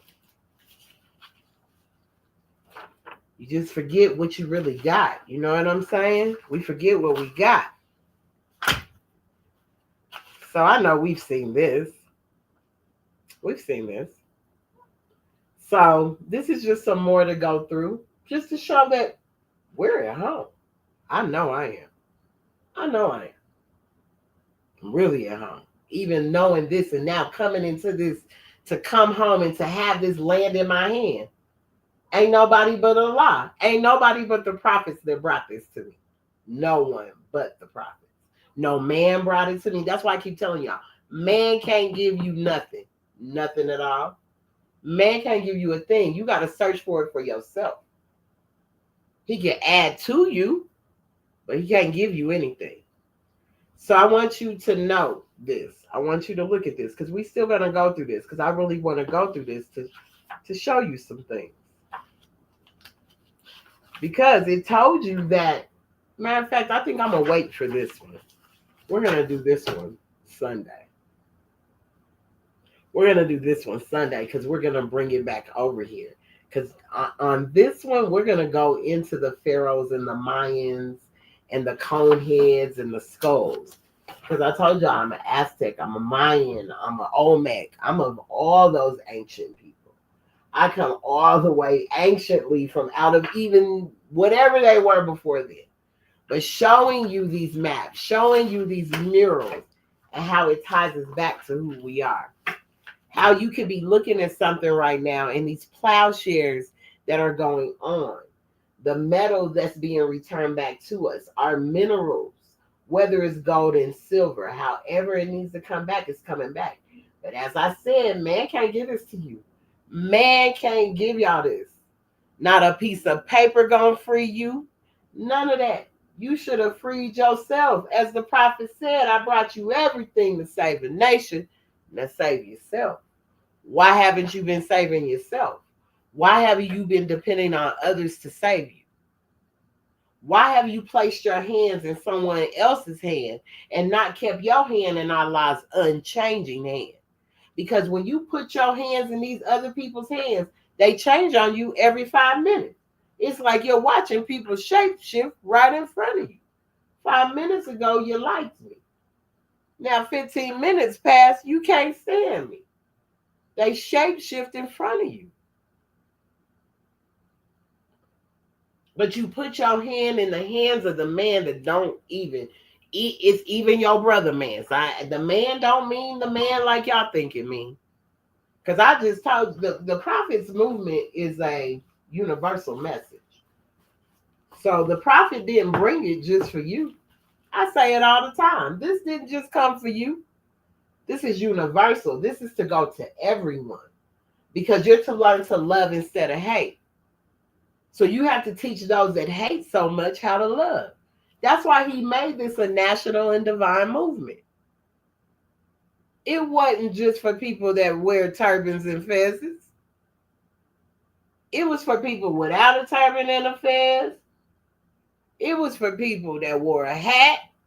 It was for people that wore a scarf. It's for all of it. It's for everyone. The prophet didn't leave no one out. That's why the Mormons study this. Really, Mormon, you go into their doctrine more, you're going to see more of the prophet. I brought the prophet from the Bible. I brought the prophet just from some notes that was laying around the house. So you telling me the prophet ain't? No, the prophet is everywhere that I need them to be. And Allah is in everything. So whatever's meant for you, it's gonna come to you. It's gonna get there. And you ain't gonna, because I couldn't explain this in words. I wasn't looking for this. I was just cleaning stuff out, helping to get things organized for my mother for when she returns back home. To make sure she could be comfortable in her space and feel good and be better and healthy and all of that. Whatever that takes for my mother, because that's who brought me here. So that's why it's so important when I'm watching Venus protect her son day and night. As much as I always want to protect mine day and night. But now understanding the energy that I am connected to that source more than ever, the coverings are over all mine, family and all, friends, family, children, etc. I'm so happy to have found the prophet. I'm so happy that the prophet found me.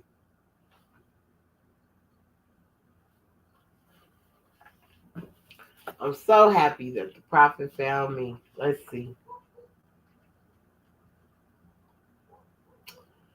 Yeah, because we know that we got to know what this energy means. Even when the prophet says pale skin, we got to know that that's a energy. That's a person without a soul. A person without a soul is going to appear like they're not well. They're going to look gray. Gray and cotton, those is two different complexions. Gray, you can be pale when you're not feeling well. No matter how dark your skin is, you look flushed and pale. So we're going to talk about the end of time, and I'm going to end it with the end of the times and the fulfilling of the prophecies.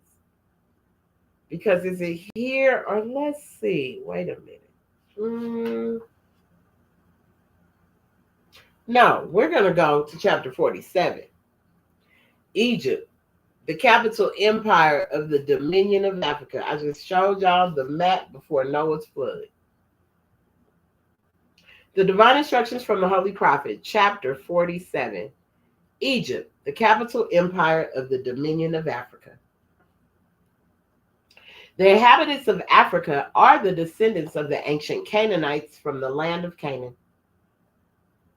Old man Cush and his family are the first inhabitants of Africa who came from the land of Canaan.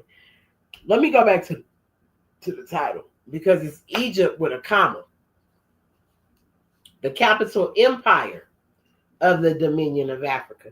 So Egypt is the capital empire of the Dominion of Africa. It's the empire. Egypt's here. This the empire to all of it. When we wake up, when we stand up, when we join together, ain't got nothing to do with your skin color. When we join together universally on some love, baby, just like the prophet said, the United States is going to be the best place to be. Because we know how to unite. Unite. Listen to the word unity. Don't let them take that from you. Unite. It's about the soul of a person. Ain't got nothing to do with their skin color. Because there's a lot of brothers and sisters walking around here soulless. They got a spirit, all right, but spirit ain't right. Just because you got a spirit don't make it in tune with God. Sometimes these people in their spirit, God is somebody else. But when you have a soul, the soul dictates some other things, baby. The soul has actions. The soul's actions is thinking, understanding, reasoning, and willing. Those are the actions, not the essence. Not the essence of what the soul is made up of, because the soul is, that essence is far too fine for any fleshly eye to see. Islam? So when you say in Egypt, Egypt by itself is the capital empire of the Dominion of Africa. So no, we ain't from Africa. If anything, we're the original Egyptians. Olmec, Aztec, all that. We're the original of that. This is the empire right here. So the inhabitants of Africa are the descendants of the ancient Canaanites from the land of Canaan. Are you hearing that? Old man Cush and his family are the first inhabitants of Africa who came from the land of Canaan. So they went somewhere else to claim Africa. This is not saying they was here. They said the inhabitants of Africa are the descendants of the ancient Canaanites from the land of Canaan. It sounds like something separate here to me. His father Ham and his family were second. Then came the word Ethiopia, which means the demarcation line of the dominion of a Mexam, right here. The first true and divine name of Africa, a Mexam. We're the empire. This is a Mexam, the whole thing. I just told you, this was the whole thing. One continent just came out of that. One continent, not 7.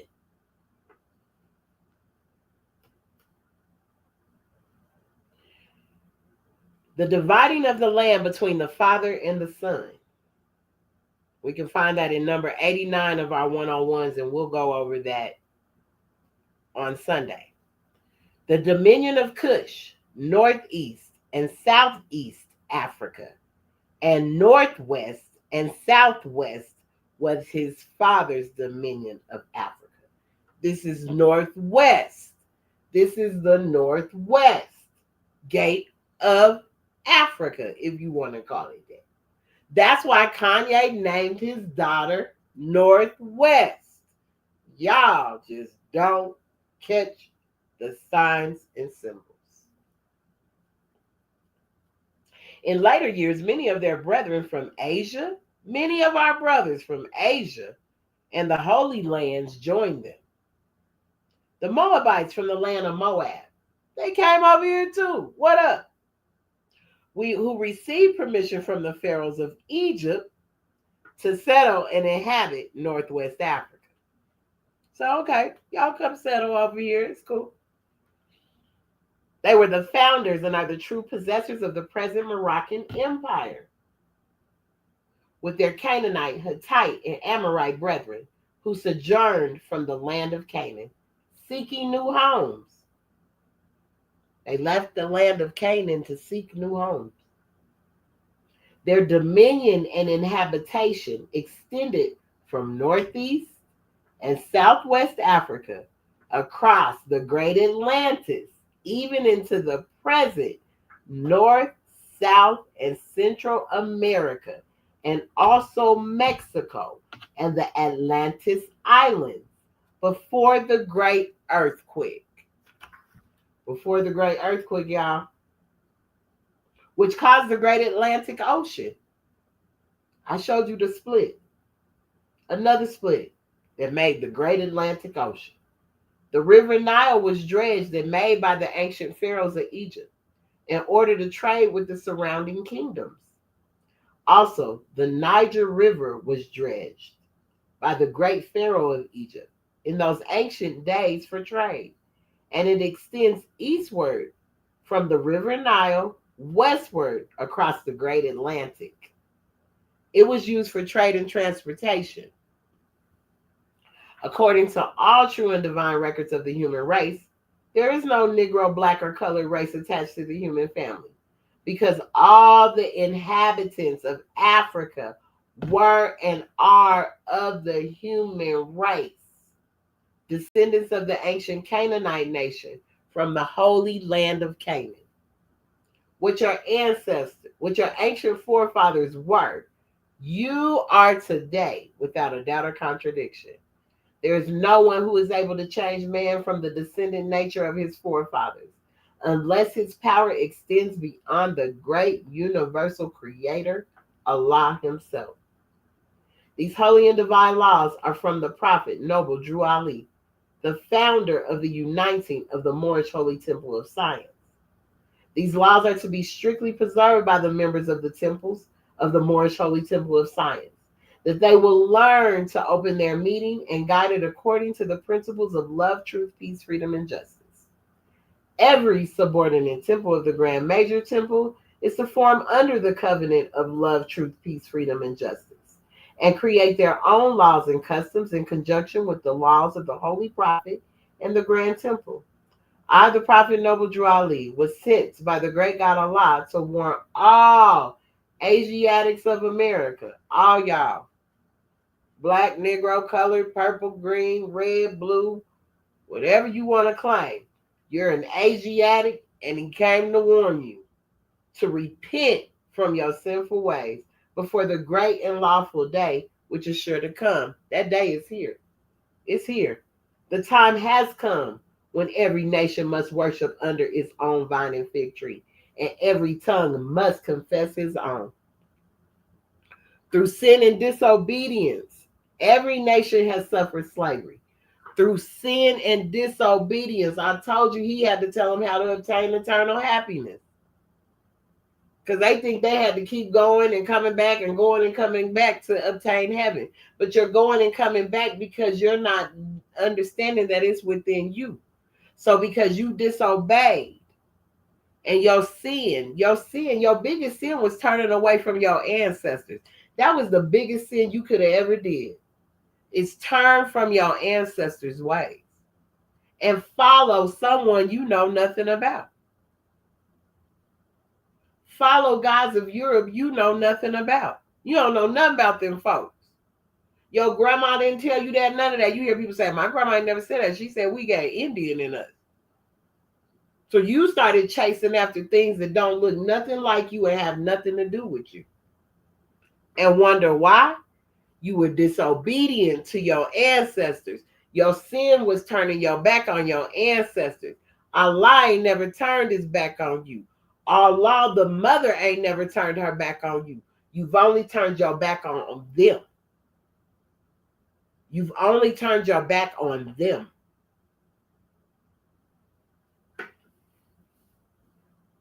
Through sin and disobedience, every nation has suffered slavery due to the fact that they honor not the creed and principles of their forefathers.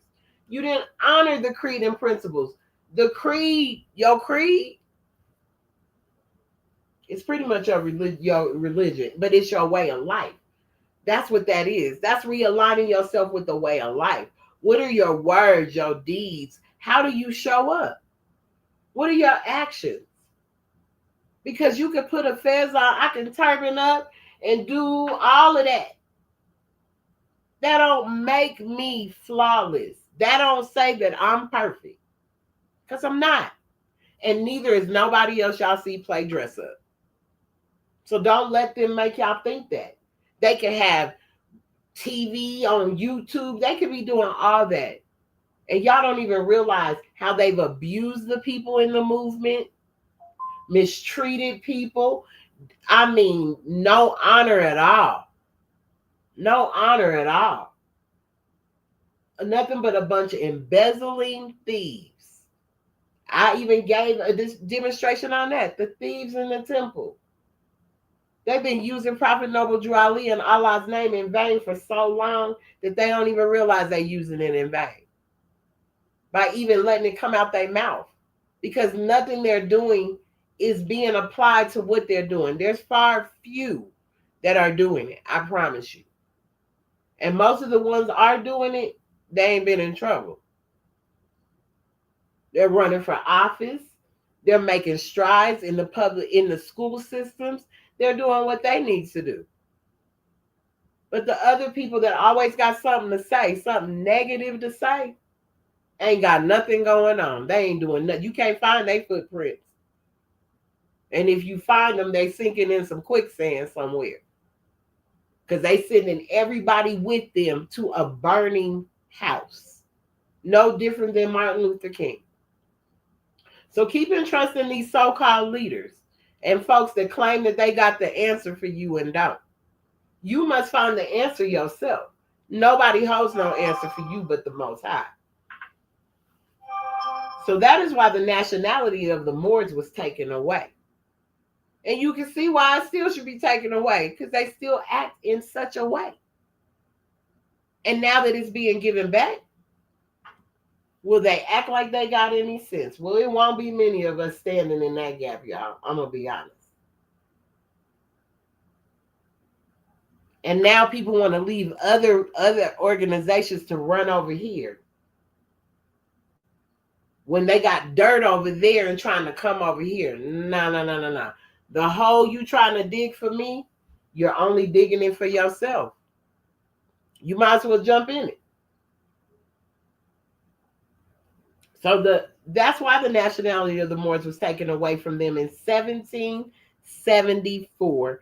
And the word Negro, black, and colored was given to the Asiatics of America, who were of Moorish descent, because they honored not the principles of their mother and father, and straight after the gods of Europe, whom they knew nothing of. And people would be quick to say, I never straight after no god of Europe. I never did. You spend that money with them on there. They don't look like you. So you have. You've taken that stuff to the altar with the faces on it. And it gets deposited. And you never see that. You never see. I still ain't seen no Moorish city.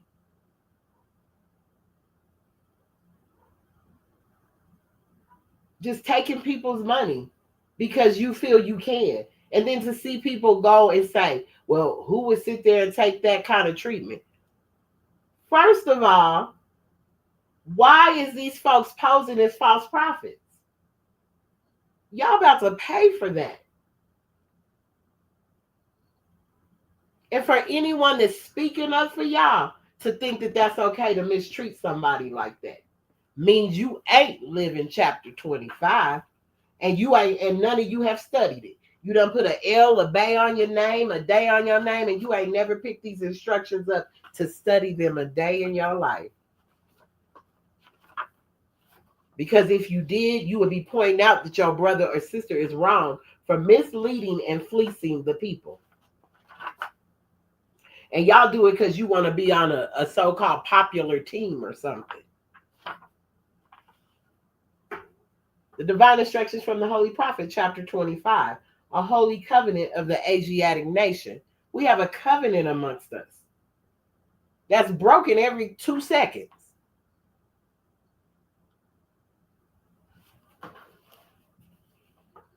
Ye are the children of one Father. You are the children of one Father, provided for by his care, and the breast of one mother has given you suck. Let the bonds of affection, therefore, unite thee with thy brothers, that peace and happiness may dwell in thy Father's house.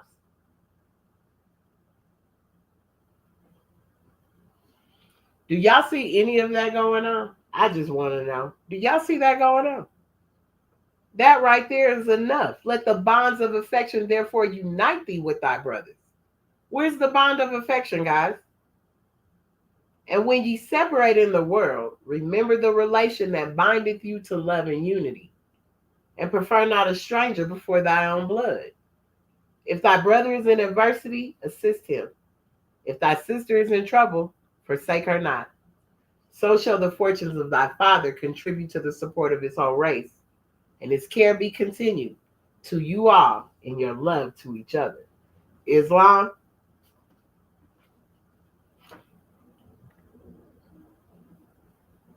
You can want peace with your brothers. You can go apologize to your brothers and sisters because you're coming from a place of love, and they still will mistreat you. That's why I said y'all better start recognizing these souls, because they got on a fez and a turban and say that they're a sheik and a grand sheikess and a grand governor and all that. They putting on a front. It's dress up. That's why the prophet has in the literature about the costume ball. He said we had a costume ball because he knew they were some clowns. We're going to dress up. Let's dress it up, because that's all they're going to do is be dressing up, y'all. Look to his signs and symbols of how he laid things out to us. And you will see his footprints clearly cut. And why he did things in the way he did them, because he knew that they would destroy this movement. But it's not happening anymore. When this movement rises again, with the people, with the faithful Moors, the young Moors, me, and some more young Moors, when it comes back, because we're a part of bringing the sword to get the plowshare done. Beat that thing into a plowshare. A plowshare. Returning back what belongs to you. Get out your feelings. Truth will never change or pass away. Law governs all events. Not some, but all of them. And Sunday, we're going to go into that Dogon a little more, because it's going to bring us right back here to where we are in North America. Original Egypt. The land of Canaan, I'm starting to believe. Remember now, you got to remember, the prophet even himself pulled an old Canaanite trick on the Moors, and they still don't realize the trick he pulled on them. They're still running around on the hamster wheel. But I'm going to tell you, it's a nice amount of us. It's a group of us. I'm not going to say it's a big amount, because he said he'll have fingers on his hand left over to count. Only a few will be saved. And I'll still have fingers left to count. And we're about to see that for real. So when it does rise back up and we're able to gather our brothers and sisters, that's going to be beautiful. This is the best time to be alive right now. Go check out that Transparency Act. That Transparency Act is about to be the sword of justice that sweeps across all these organizations. I don't care who you are, what you're doing. I got to give all the most highest holy honors to the noble prophet for snatching me up out of there before all this stuff went down. Because he said, them true Moors, you that believe in the reincarnated prophet, y'all get together and have y'all's meetings. He never said in a building or a temple. He just said have your meetings with each other. And even if that just means you and you. Because you don't realize spirits fill the room. Don't have to be a body there. The spirit fills the room. The prophet enters the meeting before you get there. That's why I say if you're found around standing around on your meeting period, you shall be fine. Because you don't realize you be thinking because you coming in the door at 7:01. The prophet was already there, baby. The prophet was there 5 minutes before the meeting was started. Probably more like 15 minutes before the meeting started. So you were late. You were late. So now we're here, right? We're at this place. And I'm just excited. I just can't wait. I'm just so, man, when I tell you the things that are here, the things that have come, the things that are that are laid out on our table of abundance. It's like so much that it just helps us as a family, because now we're going to see who our true family is. And they're all not in the same space as you. Some are in other places, other countries. We've been scattered everywhere. So now we're just recognizing each other again. And we've been scattered amongst thieves, y'all. So some of us might be in Morocco, some in Ethiopia, some in Nigeria. We are scattered everywhere. The real children. The real children. Some in Canada, some in Atlanta, some in Texas, Arkansas. We're scattered. And we've been scattered amongst people that don't mean us any good. Just because they look like us.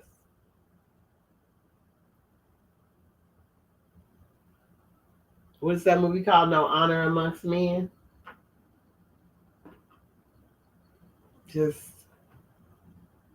we can see. So Mother Creation, we here. It's time. Shout out to all my sisters. Keep doing what you're doing. I love my tribe. I love the tribe that Allah is definitely bringing into my cipher. Definitely true in the walk. They know. They know what they know, and they know where they're going. They're not guessing, and they're not riding nobody's coattail. Is what I'm really loving about these new connections. They really know they're free. Whether they're coming, whether they're Eritrean, whether I'm meeting an Eritrean, a Mexican, whoever, the lady from Tongo, they know they're free.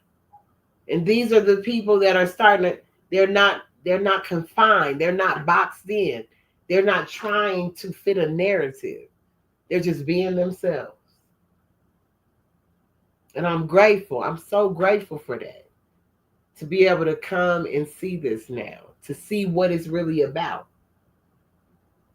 Because a lot was in my mind more material. Oh, because Atlanta, I was making all this money. I got to go back and figure that out again.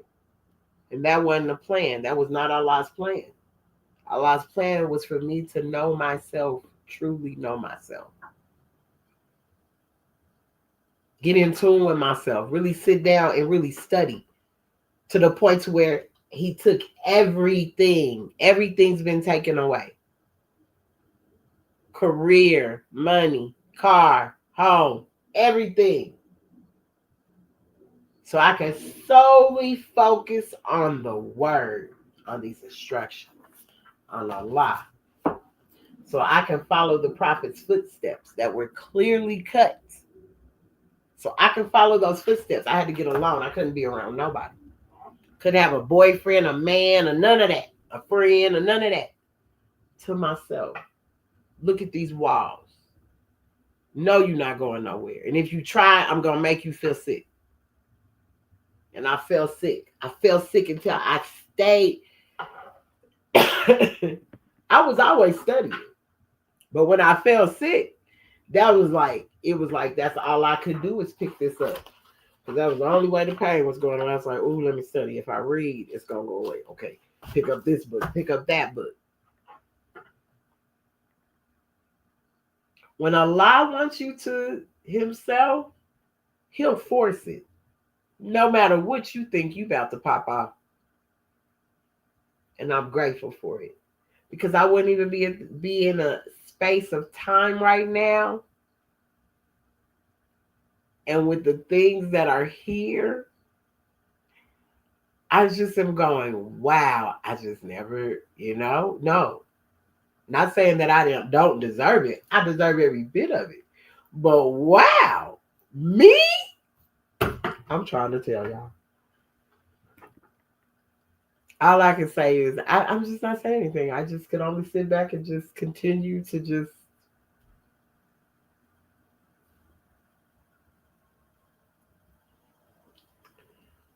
I could just continue to watch Allah be Allah all by Allah's self with no help. I don't need a crowd of people, a crowd of dependents, none of that. None of that. Just me and Allah. Me and Allah. Allah and Allah. Father and mother, just us. So I hope y'all had an amazing holy day. I know they having fun at convention. I really hope y'all get some work in at convention. I really hope y'all come back and there's some real movement going on. Because boy, oh boy, these Moors that's moving that I know, they doing some things, and I'm excited. So I love y'all. Peace and love. Peace and love. Peace and love. Uh-oh.